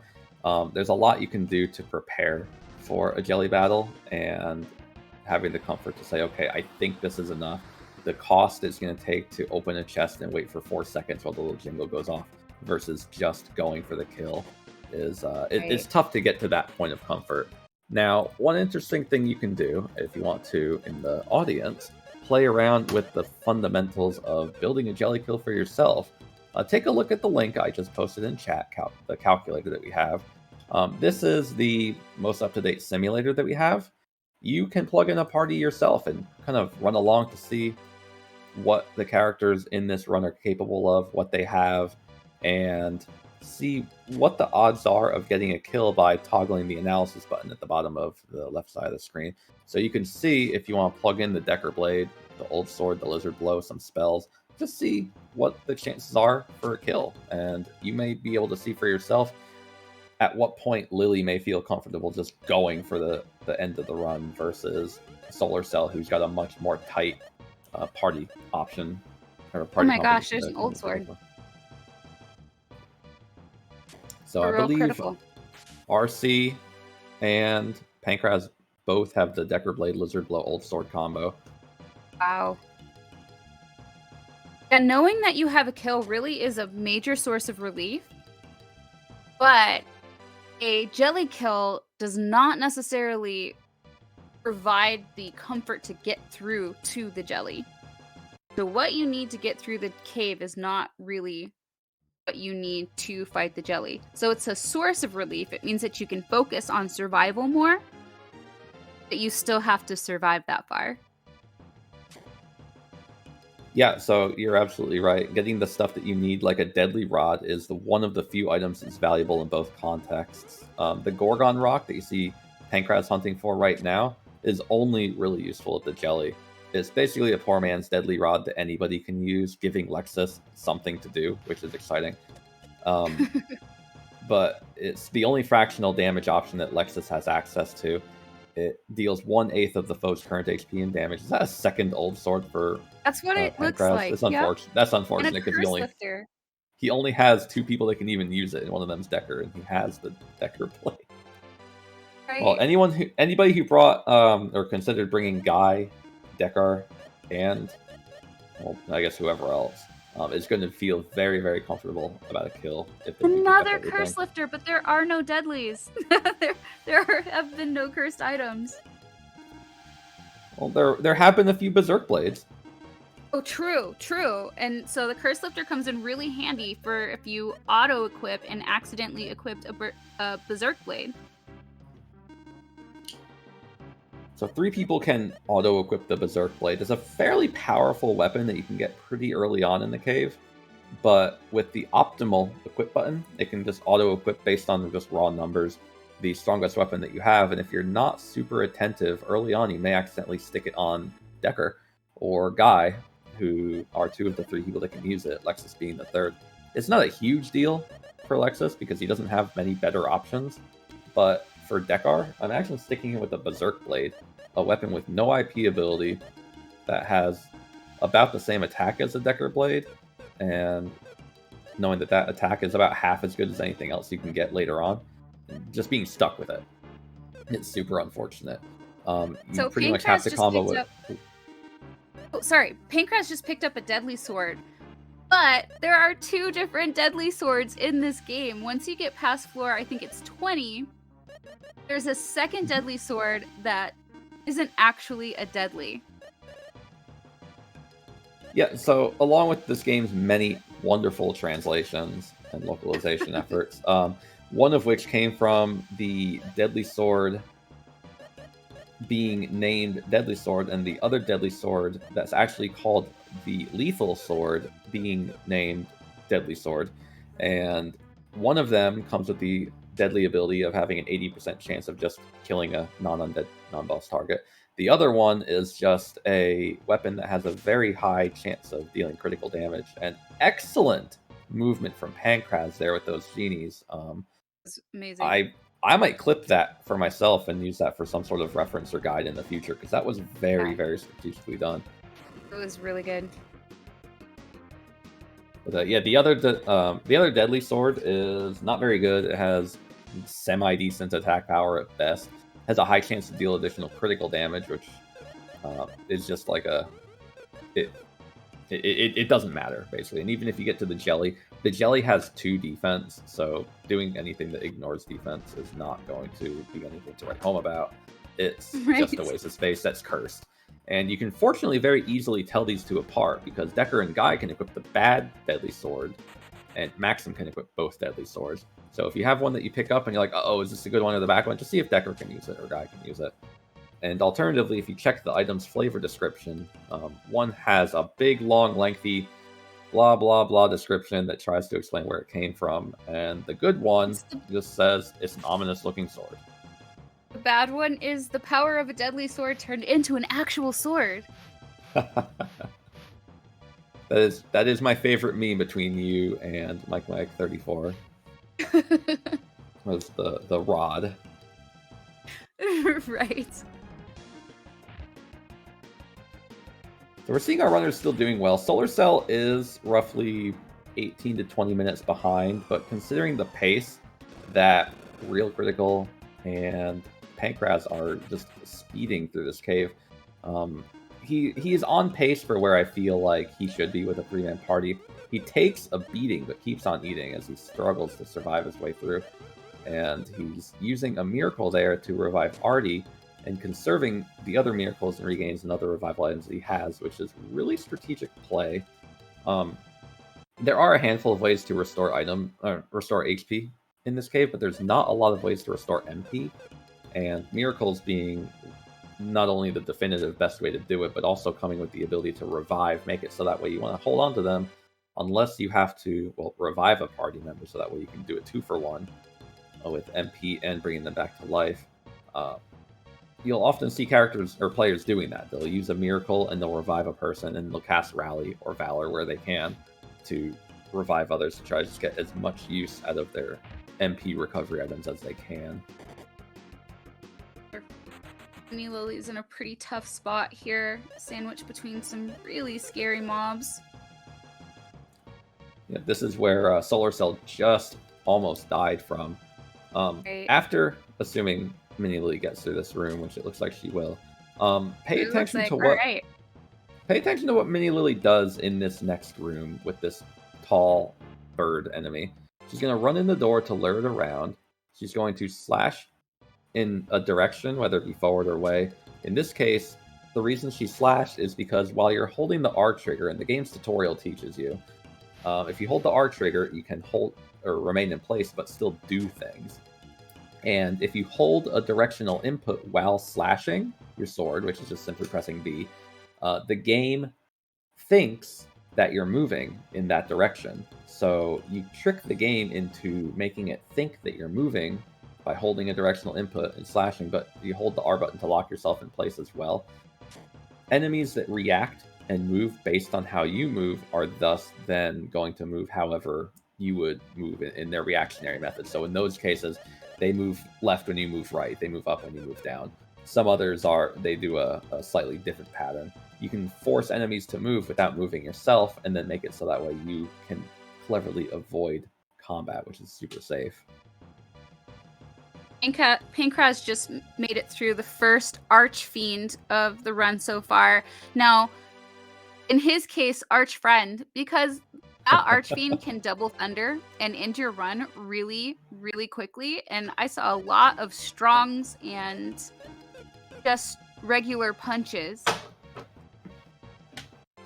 Yeah, they have 2 AoEs. They can come in pairs. They can come with an even scarier enemy, a Leech, which, well, you can make Artie faster and sometimes Tia faster, depending on the stuff you have. You're pretty much never going to outspeed a Leech.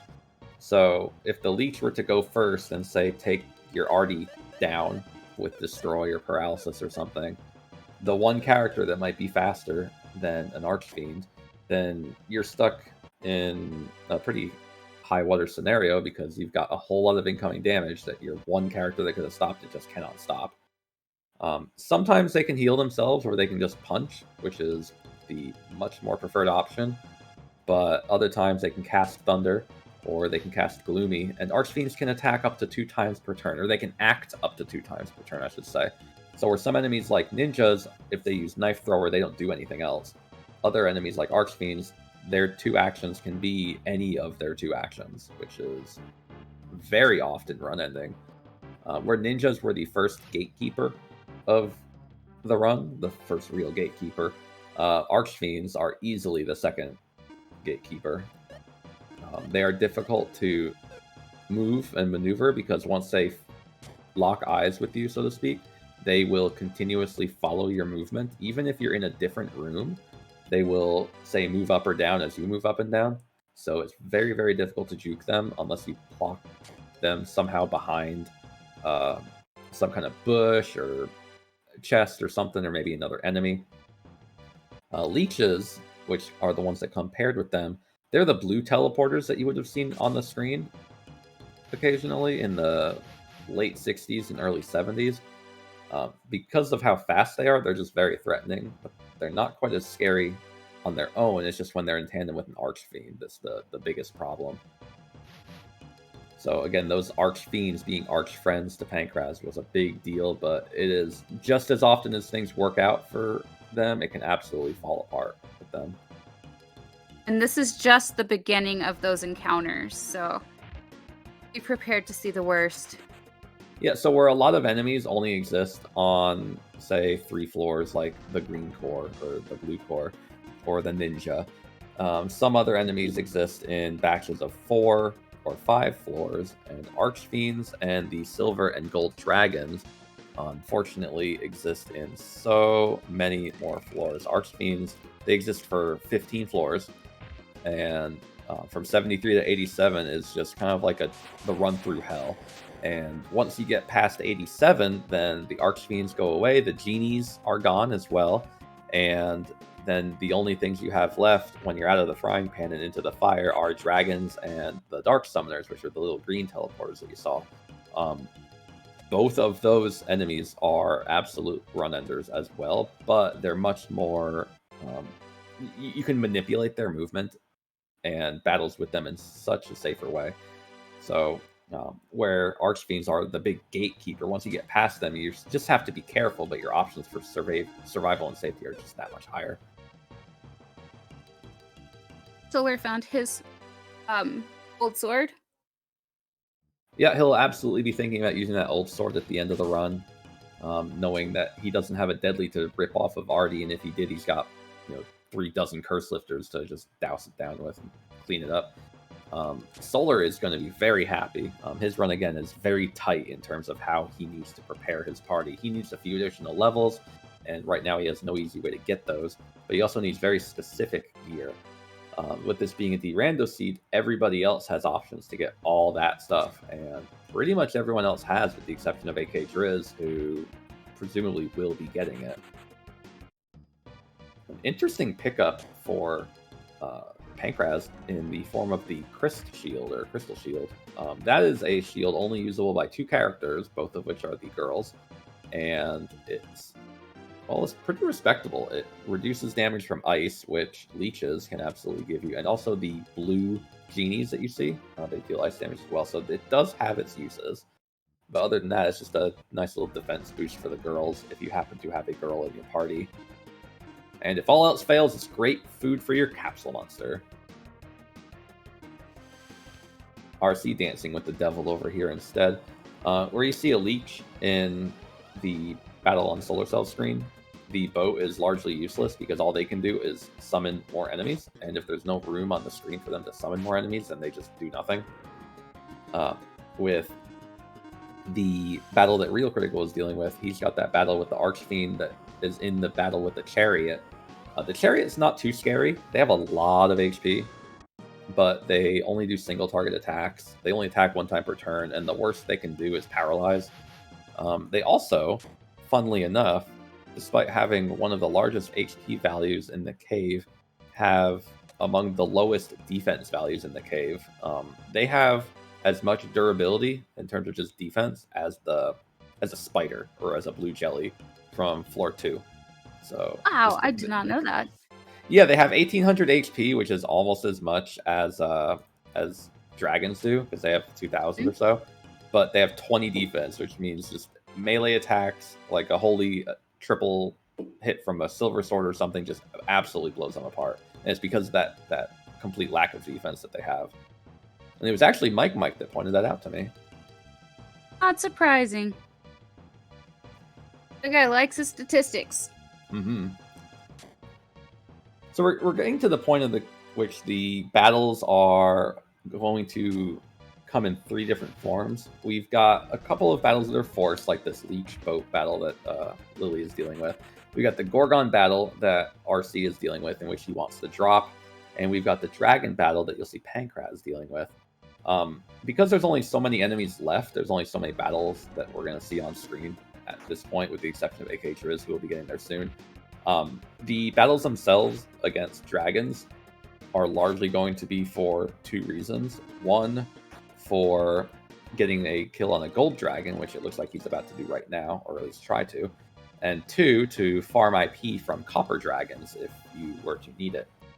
Gold dragons are absolutely horrifying. They can attack up to 3 times per turn. They have 2 AoE attacks that deal a metric ton of damage. One of which being Stardust Blow, the notoriously recognized single most powerful AoE option out there. Or instead, they can take their turn buffing themselves with Trick and then casting their spells. So Pancraz narrowly dodges a problem right here by running into a Dark Summoner face first. But he's got things to worry about, and our runners all are largely going to be struggling to deal with these dragon enemies to get that gold dragon kill. Although we may see some go for the silver, because without deadlies, dancing with the dragons is a very scary option. But the Lizard Blow deals so much damage. Decker can deal roughly in my battle, he dealt about 2,000 damage with the Lizard Blow IP, and silvers and golds have about 2,800 HP. So right there is a ton of damage. A question came up in chat. If you get there first, if you kill the jelly first, what do you get?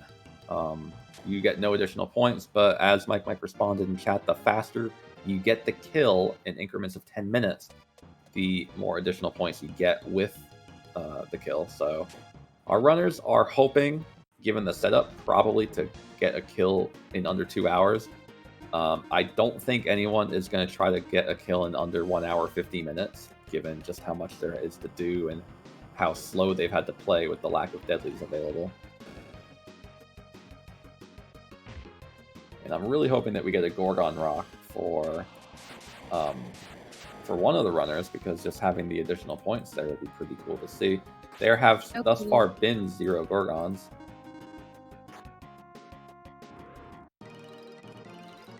So many attempts.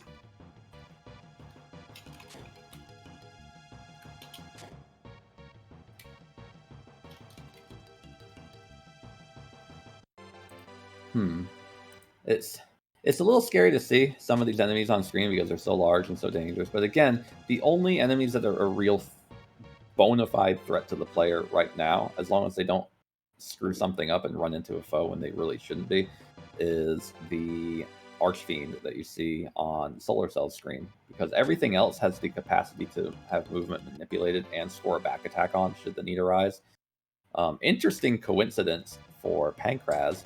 He has Darby 3, which has the Devastation ability, which has a 90% chance to instant kill 1 target if it connects.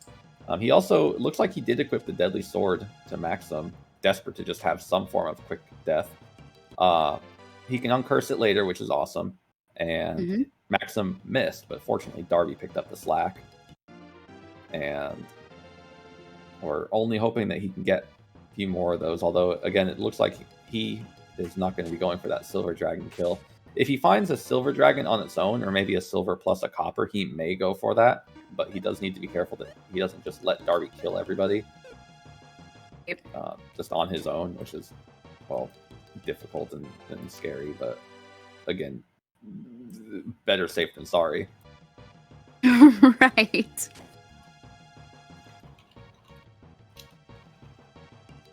Minnie is navigating these genies. Oh, stuck with some wind genies. That can be tough, but fortunately, I'm sure Minnie knows how to get out of that. So, what are your thoughts on genies now that we have genies on screen? They're complicated. You can move them around as long as there aren't too many. You've got a pretty clear, pretty easily moved around, manipulated. But they're like archfiends in that they can either be friends or foes. All of them, I think, have AoE attacks, and they can just spam those AoE attacks until you're done. So the tricky thing, and you are right, they all do have an AoE attack of one particular element. Wind genies are incredibly fast. You're not going to outspeed them unless you intentionally set up like a 4th turn battle by slowing them down repeatedly to outspeed them. We see the Dragon Rush, a silver dragon kill from Pancraz. Excellent. I'm so glad I'm not the only one who did it. Just shows how important the Lizard Blow is for giving our runners confidence to do that, because without it, people just wouldn't. I don't think anybody would without a Lizard Blow. There's no way. But yeah, going back to genies, genies in hallways can be a pain in the butt, because while they rotate slowly and you can set up a back attack on them, they also are susceptible to deadlies. They, in tight hallways, can sometimes aggro on you, and depending on what else is in the hallway, can be difficult to overcome. They also, in battle, either defend, cast their AoE, which you saw how much it hurt Lily by almost killing Salon in the back row and Maxim in the front row, leaving them with just a few dozen HP. And also, they can steal your MP, which is time-consuming to watch them do it, and also risky. Because if you lose your MP and you don't have much in the way of restoratives, it's going to be rough. Mini Lily pulls a narrow save here. Her Artie is fortunately high enough level that he can outspeed dragons, and she had poor luck with the dragon moving into its left when she was running towards the dragon. Because Artie is faster, he used a smoke ball, and where fleeing takes a combination of your fastest and slowest party members and kind of just randomizes their agility and then bases your ability to run away based on that. If you use a smoke ball, it's a surefire run away by whoever uses the item. So where Decker would slow you down in a runaway attempt, a smoke ball attempt is just the safe play.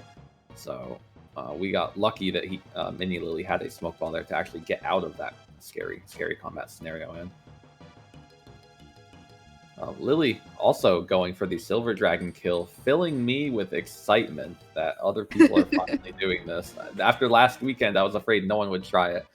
And there are certain combinations that could work to kill them without a Lizard Blow, but bear in mind, you're dealing a couple 100 points of damage at a time per hit without a deadly weapon with no Lizard Blow. You could use a weapon like the Decker Blade or the Myth Blade to just slice their HP down by a half or down by a quarter, which is what I did. I used the Myth Blade plus the Lizard Blow to just make sure I got it, because I wasn't sure how much the Lizard Blow would do.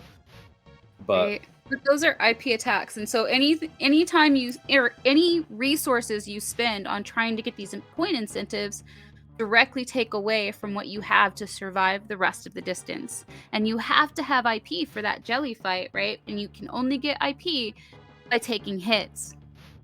So you have to weigh the cost and versus benefits before making any of these decisions. IP farming at this stage of the cave too is incredibly dangerous. You'll see most players doing it the safe way by doing the Copper Dragon Tango, as it were, and trying to get the Copper Dragon to use its Cinder Blast ability 1 copper at a time, because 2 Cinder Blasts can kill pretty much anybody except Decker. Decker's pretty safe here, but you want your characters like Salon and Maxim and Artie to collect their IP when they can. In this case, Salon, being as weak as she is, needs all the bulk she can get in terms of defensive items. She needs whatever HP you can get her, and she needs to be in the back row so that way she'll survive. Copper Dragons, where they don't have the real ability to wipe you outside of really bad or dumb scenarios, they can cast Mirror, which is just a waste of time. They can punch one of your 5 party members, or 4 plus your capsule monster, or they can cast their Cinder Blast, which is, well, again, what you're hoping for. Their Cinder Blast chance isn't that high, as you can tell why we have 2 coppers on screen and people just kind of doing nothing waiting for it. And one other thing you need to do is, remember that we're here in time constraints. A nice Gorgon rock, by the way, for Yep. for my mind's flipping past. Was it Lily? I think it was, yeah. If you have Darby 3 or Sully 2, they have the capacity to instant kill. And if they instant kill your copper while you're trying to farm it, well, then you gotta go find another one. So you need to be very careful, not only in how you set your party up to survive the Cinder Blast, but also make sure that your capsule monster doesn't accidentally finish the job for you.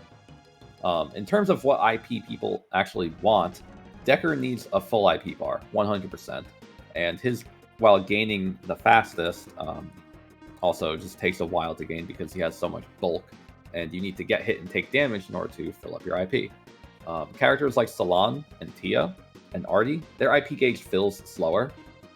So it's kind of offset by their lower HP that they take more percentage HP in terms of damage from attacks, but they're more likely to die while taking those attacks. So Salon and her IP dance is much more difficult if she doesn't have good equipment. And Solar Cell is really showcasing why we don't like genies. Unfortunately, the last one defended. But the first one opened with Vantage Bolt. That's an AoE, a hard-hitting AoE. And he was smart. Like, he knows better than to underestimate these genies. So Decker used Smoke Ball to get out of there. But one of the toughest movement puzzles to put together, and every one that gets added to the room, wow, somebody increases to floor 99 and in great time. Yeah, absolutely. Chat, if you haven't already, go ahead and whip out your calculators, because this is the time that we get to actually see if your runner can score a jelly kill. So what you're going to want to check on is you're going to want to count the actions for everything that happens, and there's going to be up to 15 actions. Each character has 3 turns to submit whatever they submit. We're looking for big rolls with the Fatal Blow from Decker, who will go last on his turn. We're looking for buffs like Trick Trick specifically from one of the people in the back row. And I believe we're using the old sword with Maxim, which means we're also looking for a fat roll on that. We're going to be using them first, and then after Trick buffs on turns 2 and 3, we're going to be staggering our high damage options like the Lizard Blows Dragon Rush from the front row. And depending on how we have Salon and Artie, we may do one at a time on the front row while we keep another person like Maxim in the front to just do a big chunk of melee damage. Or we'll do them both in the front row. It just kind of depends. But unfortunately, to go for the kill, he doesn't M-form his Darby. So Pancraz sits out of a couple points here. But I think things will still be okay. Oh my goodness, yeah, I think so. So we have a Fatal Blow, which was pretty darn beefy. It did a lot of damage. Unfortunately, that Fatal Blow itself was not a very high roll Fatal Blow. Let's see, I'm doing a little math here. We're at 8 or 50. I didn't see how much Maxim's hit there. Did it lagged a little bit for me? But yeah, we're a little over 8,400, which is radical. So if you're checking the math at home, oh my you're gosh, gonna see we're well into 9,000. We're looking for 9,980 damage, and we get it, folks. So we have our first kill of the run. Pancraz with over 13 minutes to spare. He gets that plus 10 points for going faster than he needed to. And, well, he does it in stride. Now, unfortunately, again, he does miss out on the M form despite having the Holy Fruit and being able to do it. But that's largely inconsequential at this point. That is 10 points that he's missing out on. But Pancraz is sitting at a fat 300, and that is nothing to complain about. No kidding. Solar's still working on these wind genies. They're not. They're not a fickle mob. Genies definitely have to be taken seriously. And if you mess up at any point setting up the movement puzzle with genies, you're going to encounter, and you just don't know. You just don't know what you're going to be dealing with after that. So I don't know if Solar Cell had a deadly sword or just has not yet acquired one. But unfortunately, he has to beat them down, and without having the proper elemental advantage to kill them, which is anything that has a water element, you're stuck just kind of punching them and hoping that you will deal enough damage to them. They have about 1200 HP. You see Decker hitting from the front row with a lizard blow for not even 200. It's tough, unfortunately, to just punch these down, and this goes to showcase why it is, well, sometimes neat to try to run yourself with a harder or more difficult party in an event like this, at the risk of having less stuff to take out showstoppers like these.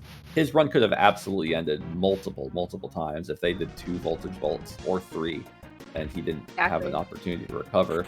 But he lucked out in that he just has not taken any of that significant abuse to end his run. Now, having only 10 minutes to go and about a dozen floors left to go, he's really going to have to step on it to even get to the jelly, not to mention do anything else he needs to, like gain the few levels in IP that he needs.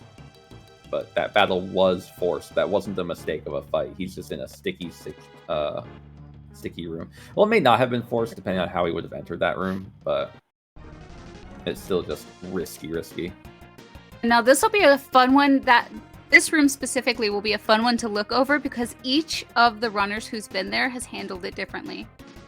Here we have Mini Lily setting up for her jelly fight.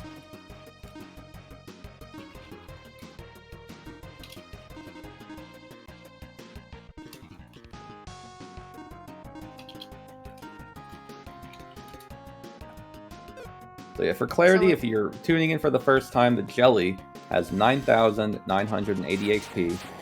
Runners have 3 turns to deal that much damage to it before it runs away on the 4th turn.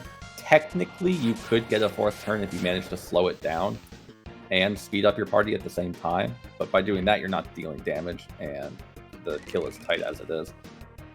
So runners it's 3 turns. That's just the strategy.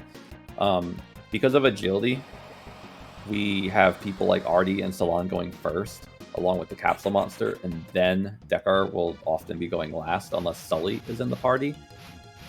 Decker's Fatal Blow is the single hardest hitting attack by far, but unfortunately with it going last, you want to try to set your party up so you don't deal quite as much damage. Maybe you do your damage buffs like Cast Trick on turn 1 or Double Trick on turn 1, and then you run your fractional damage options from the Old Sword, Myth Blade, Deadly Rod, or Decker Blade.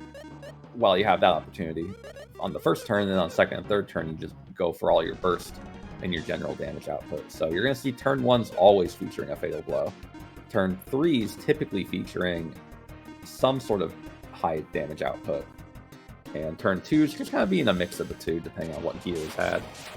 So whip out your calculators once more for Mini Lily, folks. If she nets this kill, then she will not have the 10-point boost from getting the kill in under an hour 52, but she'll still have it in getting it under 2 hours, which is great.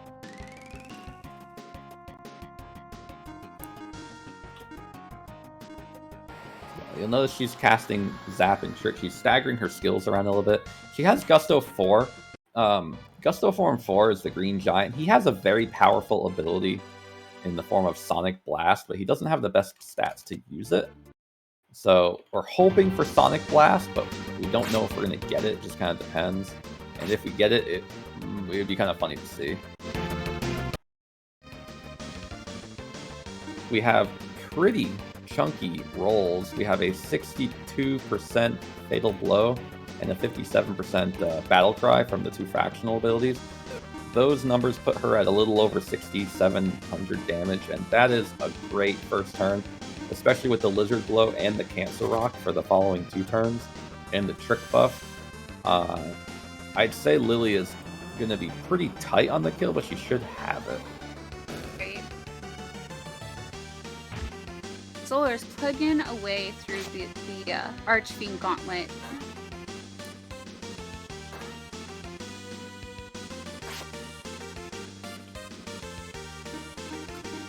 9,447 damage for Mini Lily means she only has to deal 533 left. She could just hold attack with everybody, but it looks like he's going to go for the big finish right now and have Artie do the finishing blows with the Hydora Rock. It doesn't look like she's been calculating herself because she's still inputting spells, but it should die right after this hit from the triple attack. And it does, giving us our second kill of the run. Just in time to whip out your calculators for real critical. Exactly. So this is the point in which if our runners didn't pick up the key items like the Decker Blade, the Old Sword, the Lizard Blow, we'd see some real variety in jelly battles happening right now. But fortunately, things are pretty consistent. Fatal Blow. Now that Fatal Blow was enormous. That was a 90.5% Fatal Blow. It doesn't get much better than that, folks. Despite doing one less attack, he did more damage on that turn than Mini Lily did on her first turn.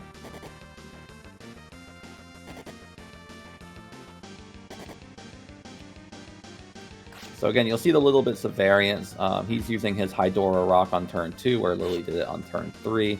He punched with Maxim in the front row on turn 2, which was fine. It doesn't really add up to any significant difference because the order primarily just revolves around making sure that you input your fractionals first and your buffs first, and then everything else is just done in the front row. If you cast spells from the back row, they deal the same damage as they would from the front, but if you do a melee attack, you always want to do it from the front row. And we have our third kill of the run with real critical. I think he was memeing when he cast Fireball there because it almost did enough damage. Left it with 20 HP, or 21 HP. Yep. So if our runners, I don't know if they can hear me, Lily and Real Critical leave their inventories open so a few things can get confirmed. We have 2 runners left to watch. Remember AK Driz started late due to technical difficulties, so his run will actually proceed based on the timer that you see on the bottom of the screen. So he is only an hour and a half in his run, and he's pacing fairly well. And we have Solar Cell with 4 minutes left to go and 7 floors to go. Yep, at this point, you really have to weigh your options and say, do I need to open more if I don't know if I have a kill, or do I just go for it? And with 7 floors to go and 4 minutes to do it in, ideally, of course, he wants to find those stairs and fast. But these big rooms on these big floors are just sucking away the seconds. And depending on how much he has left to do, if he wants to get that kill before the 2-hour mark, or heck, if he wants to make it there at all, he really needs to plug away, but carefully. Again, rushing too quickly, these teleporters can just walk into your face like that. They love to do it in those doorways, too. And speaking of, he is dancing on the edge of defeat right here. These Dark Summoners can go 2 times each. They can cast powerful spells. Not that powerful spells, but because they constantly just go off, it's difficult to get out of it. Ideally, they can not one-hit kill you with a Perish spell, and because he has a smaller party... Oh man, he lucked out. Yep. Holy moly. Wow. That just goes to show that I've never dangers seen of anyone running. survive that situation. Yeah. Now, in a 3-person party, also bear in mind, the way spell damage works is you take less damage the more targets your spell is split across. He only has 3 people plus a capsule monster, not 4. So that means that his spell damage incoming is going to be higher. He takes more damage. He has no choice because this, Guy or whoever's not there. He is pacing great, but there is one thing he also needs to consider is that his Decker needs full IP if he wants to go for the kill. My gut says that he feels as though he's not going to get the kill, and he may just be rushing to get to the floor where the jelly's on and then suicide. He may do everything he can to prep up and get as many points as possible, knowing how difficult a 3-man kill is to achieve, not feeling like he can do it, and just go for the finish. If he manages to get enough IP on Decker, which is going to be a delicate operation with 1.5 minutes left to burn, he may do it. It looks like he's going to try. If he Thinking about it, yep. Yeah, he's got great stuff to do it with. He has Trick, he has a Lizard Blow, he has an Old Sword, and a Decker Blade. The only thing he might want over this setup is a Myth Blade, but he's really scared about getting IP for Decker, and this is his one shot to do it. What he needs... Again, a really scary situation. You want that copper, but the gold can end your run. He needs this gold dragon to die, and then he needs the copper dragon to ideally use Cinder Blast immediately, and then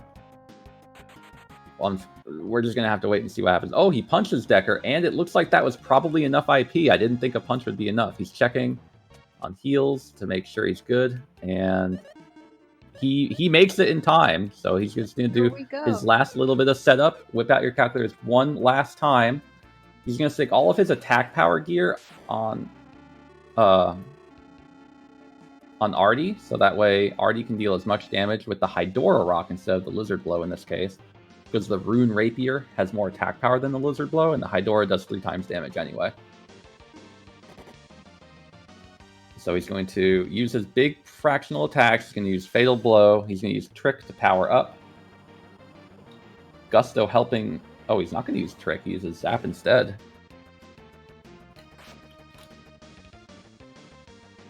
Oh, he's just going to suicide for himself. Okay. I thought he was going to go for it. Gosh darn, he tricked me. But hey, now we get a showcase of how to unlock the jelly chamber without actually getting a jelly win.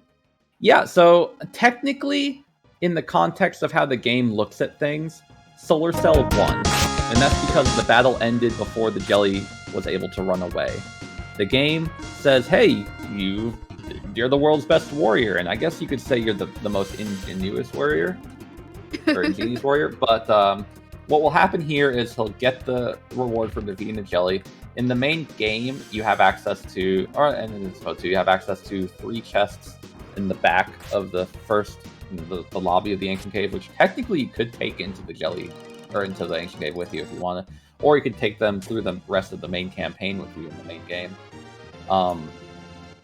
You could still have the bragging right, and of course it's one of the 10 completionist items for the elusive Iris percent, which can't happen in the de-randomizer. So in the context of a speedrun of the game, or just a run of the game, if you ever got to the jelly after your first run of the game and you just want to get the kill and you just can't do it, this is a great way to go about it. And even though the any percent speedrun community doesn't look at this as a legitimate kill, he absolutely showcased what could be done with a difficult party. And you know, you saw just how difficult it is for just a 3-man team to even make it there. It's remarkable that he made it with as much as he did, and it's impressive. Everyone, if you're not already smiling on the other side of your screen, you should absolutely give her an internal round of applause for Solar Cell, as well as the 3 runners who did manage to get their kills. And now Solar Cell had a real shot at actually getting that kill, but the reason he did what he did was because he had to finish the run under 2 hours. Yes, and unfortunately the inputting the actions would be too much. Now, I think you get... Oh, I want to double check. I think you have... once you're in the fight, you can take as long as you need. But there's an additional set of points you can get, I think it's only 10, for beating the jelly before the 2-hour mark. So he would have had time to input his actions. However, he would not have had time for that bonus 10 points. Unfortunately... his likelihood of getting a kill was just low. It wasn't very low, but it was lower to the point where he would have had to have some incredible luck in order to obtain that kill. And the reason is because he didn't have the statistics, the raw levels for the damage to get the high triple attack or Lizard Blow's Dragon Rush damage out in the way that he would want. And he also had an Old Sword instead of a Myth Blade. So if he had, say, a Deadly Rod and then Maxim was doing the 3x attack, he might have been able to swing the kill. And if he had a Myth Blade instead of the Old Sword, or if he had a Cancer Rock plus the Old Sword, he would have been much more comfortable with the possibility of getting a kill. But a 3-man team with Decker, Old Sword, and plus Gusto Gusto M, who is inconsistent at best at dealing damage. It's just a very, very difficult, uncomfortable scenario. He did very well with the setup he had. I really cannot congratulate him enough for making it as far as he did. The reason that 3-man teams have made a recent surge of popularity was in part because of a meme, but also because just enough people have completed it recently to prove that it is something that could happen, and we figured the community will reward the bombastic behavior and the huge risk taking. But again, without Gusto really pulling anything serious, you would need some fat rolls. And if you want to, again, I post a link here in the chat that represents a calculator or a simulator to show the likelihood of how a kill would happen given some roll variety. Levels, I could be a tiny bit off on the inputs of everything I've got. For instance, if the party was one level higher or something, things could vary a little bit from here. But this is very likely what the kill would have been given his current setup. A low percent chance, if you toggle the analysis, to see about a 6% chance of a kill happening. And maybe if he had a Cancer Rock again, things would have changed. But it's too difficult to really see reliability. And instead, Solar Cell went for the guaranteed suicide points. He got it all done in the nick of the 2-hour time limit. He put on a hell of a show for us. It was really impressive. And absolutely. Now we just have AK Driz to follow through. And his definitely made the right choice. It was a good watch, and I'm proud of him. Driz's loss is our gain because now we get to watch these last floors and really focus on how absolutely difficult making it through this gauntlet really is, where he's already gotten through the first couple of forced ghost ship encounters where leeches can end your run, and is quickly moving into a number of other scary forced encounters. Again, these guys can spam destroy and end your run.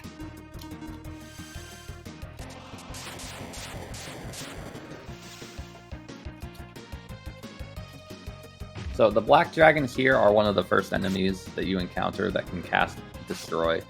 Destroy and Perish are both instant death spells. Destroy has a 50% chance to kill, and Perish has a 25% chance to kill. You can multi-target, but it reduces the likelihood of the kills actually connecting.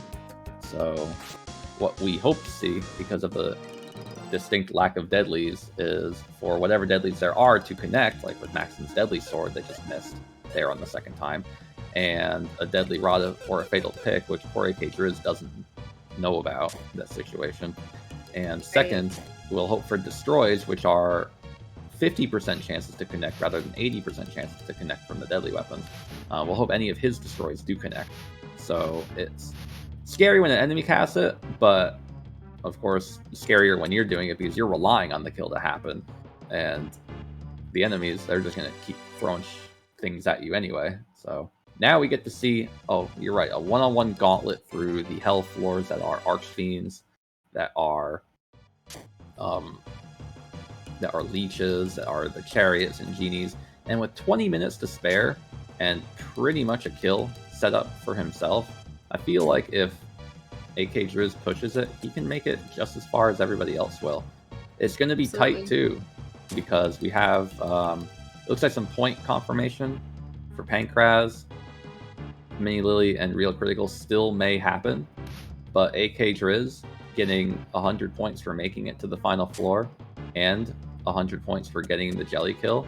I mean, you can see how tight the points are right now. AK Driz absolutely still has a chance to make it through, and Pankraz, despite getting that kill so quickly, is still on the line for or in the bubble, as it were, the hots, however they phrase it, to maintain his seat of second place. Real Critical, unfortunately, will not advance, but his run was still a valiant showcase, and he did perform very well.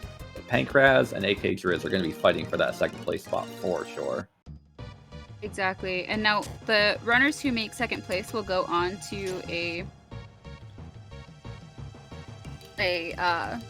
pre-finale run. Like, what's the word for that, Ellie? I don't know why my brain is not working with me here. the pre-finale run, the wild card. Wild card, thank you. That's the one I was looking for. Yeah, so to clarify too, all of our runners in this event are participating for the final, the crown of Fatal Blowout 2022. The top 2 runners in each round, and this is the 4th of 4 rounds, will advance. The winner advances straight to the finals, while the second place participant of each of the previous 3 rounds plus this one will advance to the wild card round. Wild cards next Saturday will run, followed by the grand finals, and depending on whoever wins the wild card will fill the 5th and final slot for the. Here's that genie room again. So this is that genie room that unfortunately Solar ended up squeaking through by just a hair. You can see that there's a variety of ways you could go about this, depending on your confidence with being able to score a kill. He plays it smart by trapping that genie in the bottom left and setting this one up to be killed one at a time, so that way he doesn't need to worry about dealing with this one later. Because he only aggroed one, the other 2 are still safe on the north side of the room. And now he can draw the other ones south and trap them accordingly. And if you see his behavior there, because of the way Genie's movement is triggered, they can get stuck behind chests or bushes if you run up and down on the left side of a chest or bush, and he cleverly dodges having to even bump into that one. Solar Cell could have absolutely done that, but unfortunately, I'll pick on him all. But Solar Cell unfortunately just didn't time things correctly, and one misstep, unfortunately, can absolutely break an encounter or set yourself up for just a very bad time. Absolutely. And the other clever thing about what AK just did there was he aggroed one and then pulled it down outside the aggro range of all the others. So he really had his space there to maneuver it if it had turned out to be 3, or if anything went wrong, he had at least a couple more chances to line things up just right. So in terms of lining things up just right, these silver dragons are ones that almost took Lily out a little while ago. They're the ones, if you remember, had moved left, and Lily was able to smoke ball out with Artie.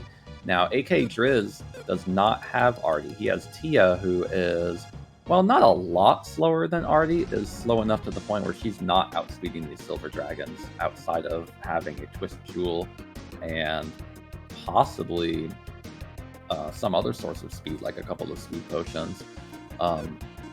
Therefore, that smoke ball strategy is not as safe. What you'll see him doing here instead now is he's queuing up 2 instant death attacks from Tia and from Maxim. And then after that, he's having Guy or Decker utilize a smoke ball, so that way he can get safely 2 deadly attacks out, and then next turn he will not have to deal with them going before he will.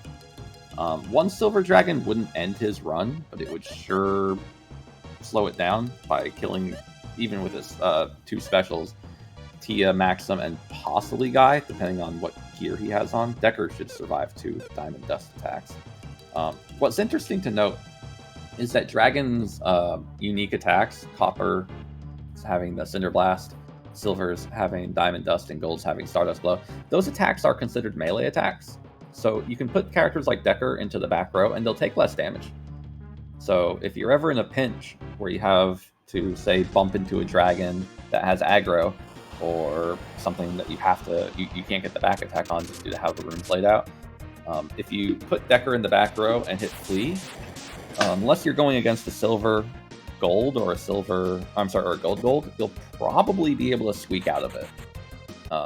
How healthily you'll be squeaking out of it is up for debate, but it's tight and it's doable.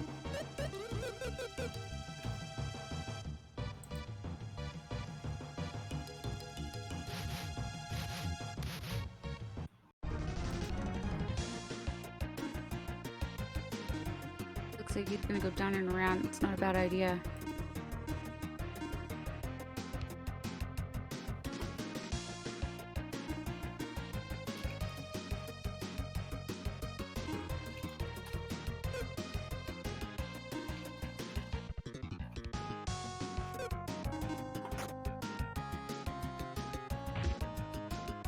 So unfortunately, something else to consider is that copper, silver, and gold are, well, of course they're all scary.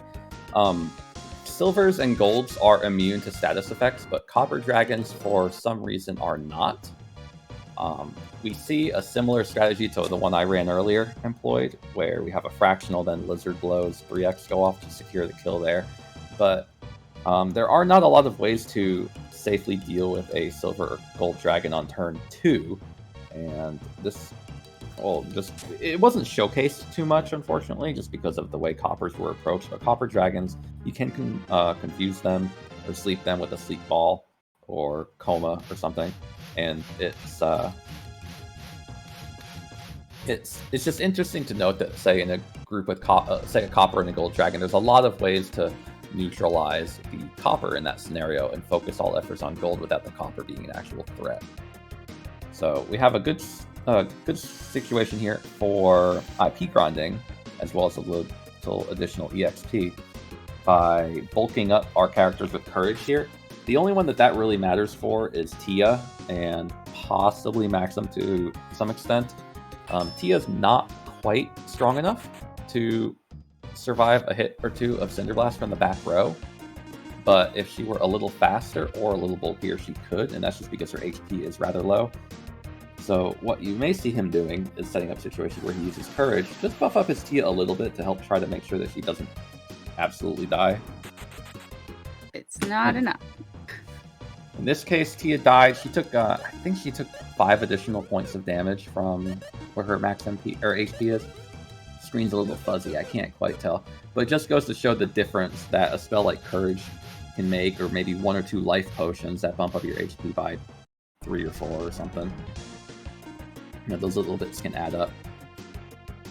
So again, he's got 1 copper dragon here. If he were to have Tia fast enough so that she could defend on the turn before the copper could attack, then Tia would also be fine.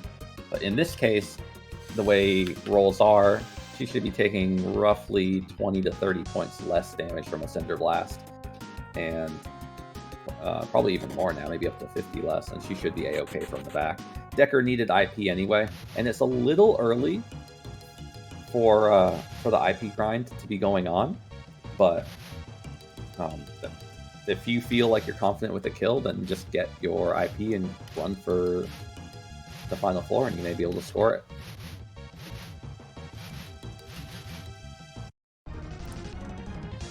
So what he could do if he felt brave enough to is just run into the dragon if Tia were a little bit stronger, and he could just input flee, so immediately she runs away rather than needing this first turn to set up on the back attack and then inputting flee. The reason he's fleeing on the second turn after taking all this time to buff her up and then re-engage and buff up and re-engage and buff up is because on the second turn, if it uses Cinder Blast, then, well, everyone's going to take a heap of damage. And he could, on the second turn, input, say, Champion with Maxim or somebody to kind of heal everybody up. Or he could just flee and re-engage. That way he wouldn't have to worry about a third turn being outsped and getting, say, double Cinder Blasted, and then having Maxim, Tia, and possibly Guy all die. Again, Decker would very likely survive double Cinders at this point, but the others are a little on the fence. Right, and at this point, you're not just balancing whether or not you survive. That IP is absolutely necessary for a jelly win. So, and it's time consuming. You can see how time consuming farming IP really is. So that death will make or break getting there, getting those points. Just got to be careful. Now, if he had the fake spell, and by that I mean the spell that is actually called fake, he could cast that to increase the agility of all of his characters, Tia in particular. And at this point, I think 1 cast of fake with Tia would be enough. Fake will boost your agility by 20%, and depending on what she has, if she has a Hydora rock on, then it would boost it from what I think would be around 120 or 130 to the 150 to 160 range. These guys have about 140 agility, so outspeeding them isn't too difficult. Regardless, base 31 Tia would have about 105 or so agility, even without speed potions, which would only boost it by 3 or 4 at a time. And maybe 2 casts of Fake, one from Maxim and also one from Tia on the opening turn would be enough to have her outspeed. And if she were to outspeed, then she could just precast a heal or defend on the following turn and be okay. This goes to show what strategies you have to employ for Tia IP grinding, which is probably the draw or the reason that makes Tia not so desirable in the cave. Even Salon is a bit more bulky than Tia by this stage, and therefore easier to get IP. But Tia right now she's unfortunately just too delicate to take a hit comfortably. So what's nice though is Tia doesn't need as much IP to contribute to the jelly kill. Deck R for his Decker Blade, 100%. Which you saw me use in the last run, costs 88%. And the other, which is Decker and Guy locked at full IP consumption, costs around 76% or less. Deadly Rod uses cost only, you can get 3 uses of that. It only costs, what, 31% or so? Or 26%, I can't remember the exact amount. All I know is you can get 3 casts with it with being full. A 3x from a Lizard Blow would cost about 65% IP.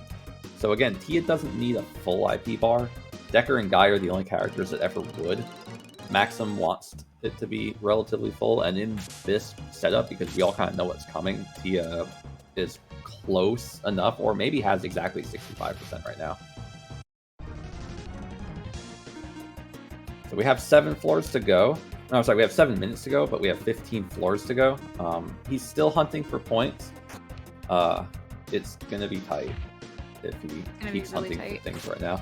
Gorgons, they drop the Gorgon Rock, which again contributes 5 points per point or per run, and then an additional combination of points if you have all the other rocks. They can, I mean, it adds up over time, which is nice, but it's a risk. And because he doesn't have a Cancer Rock or a Hydora Rock, all this Gorgon Rock would get him is 5 points. So he really doesn't need this.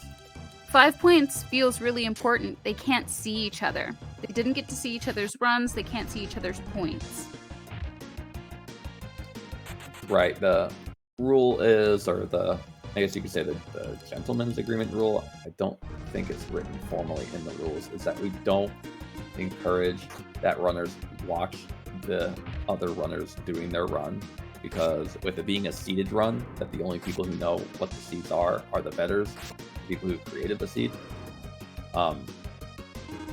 It's just discouraged, so everyone's kind of doing it out of honor at this point. And again, because AK Driz doesn't see that he has the 130 points that he has, he doesn't know that if he just raced to the end and got the kill that he'd be okay.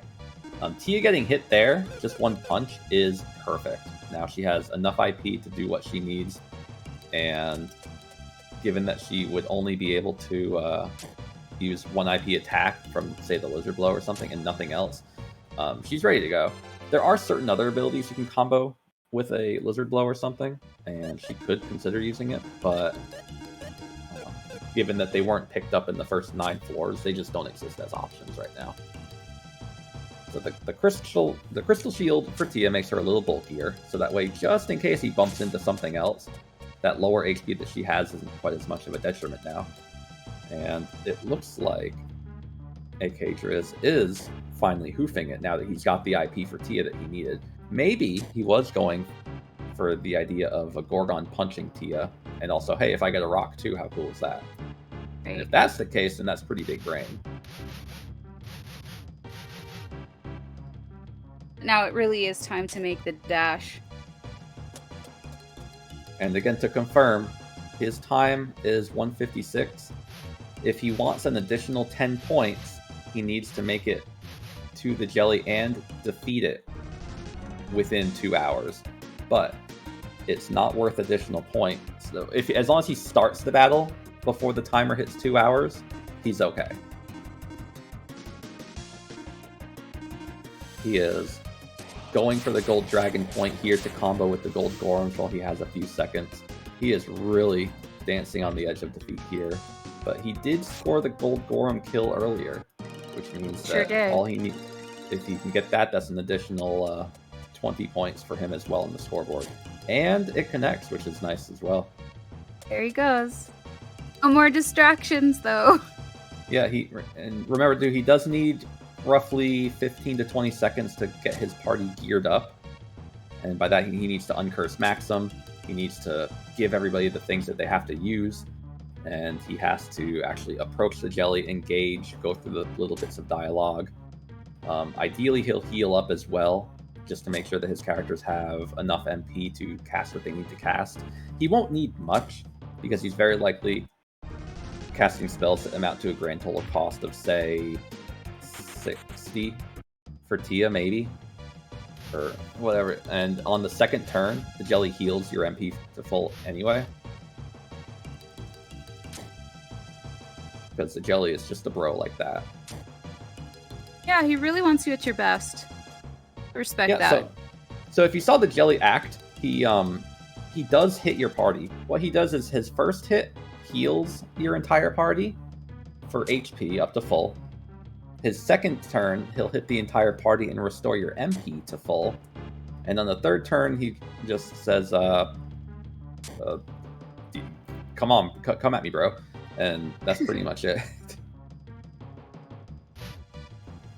So assuming that AK has all the goods that everybody else got, he is pretty much there. Not getting those additional points from getting the kill in under 2 hours should be fine. So again, he has a minute and a half to make it 5 more floors.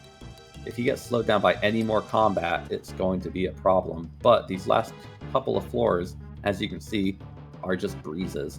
I think 97 and 98 are a little larger than 95 and 96. But again, he wants to get to the final floor with roughly 20 to 30 seconds to spare. So that way he has enough time to swap his gear, engage the battle, and then just have it from there. It's hard to be this close to the clock, too, because those teleporters, and they really like to catch you in the doors. We didn't get to see it because they've been very friendly this run, but typically you come up on... Oh, we saw it with Solar Cell. Okay, guys, this is it. The final opportunity to whip out your calculators and see just how much of a fun, exciting battle we're gonna get ourselves given.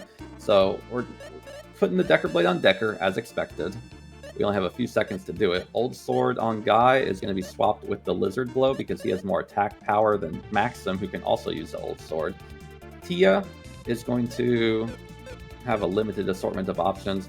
Realistically, Tia can use the Super Sword, which is a very good 3x option, but there aren't many others out there.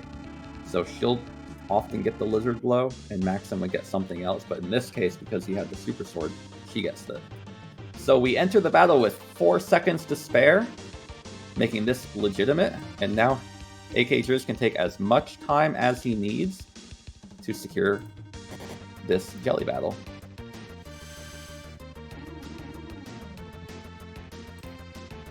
So he's starting off with Trick from Tia. Again, we want those fractional attacks to occur with as little damage to the jelly as possible, therefore letting them do as much damage as possible.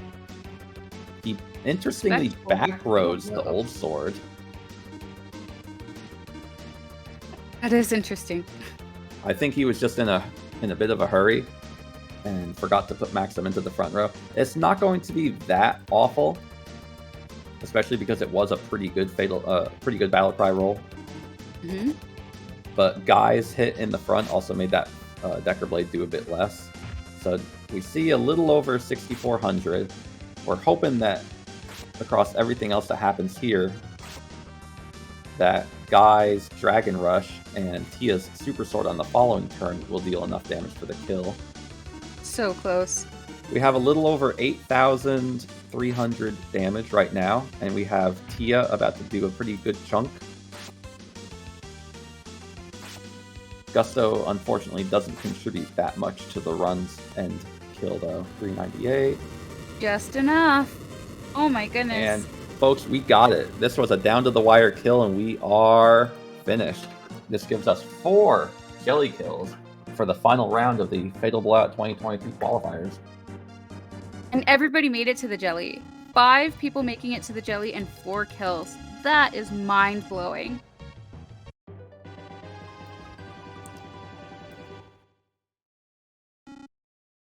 Right. Well, thank you guys for the commentary, Ellison and Mrs. Mike. Fantastic job as always. And what a race! We apologize for the little technical difficulty with AK there, but we got it worked out. And just a phenomenal race. As you can see, I just want to clarify, we do have a tie as far as points go between Pankraz and Mini Lily. And just so everybody knows, Pankraz will be declared the winner of this round because he did have the first jelly kill. That's the rule as far as that goes. So Pankraz will be going on to our finals next week, and Mini Lily will be in the wild card race right beforehand. But great job by everybody today. Just incredible performances by everybody with both races. Once again, thank you to all our commentators, all our racers.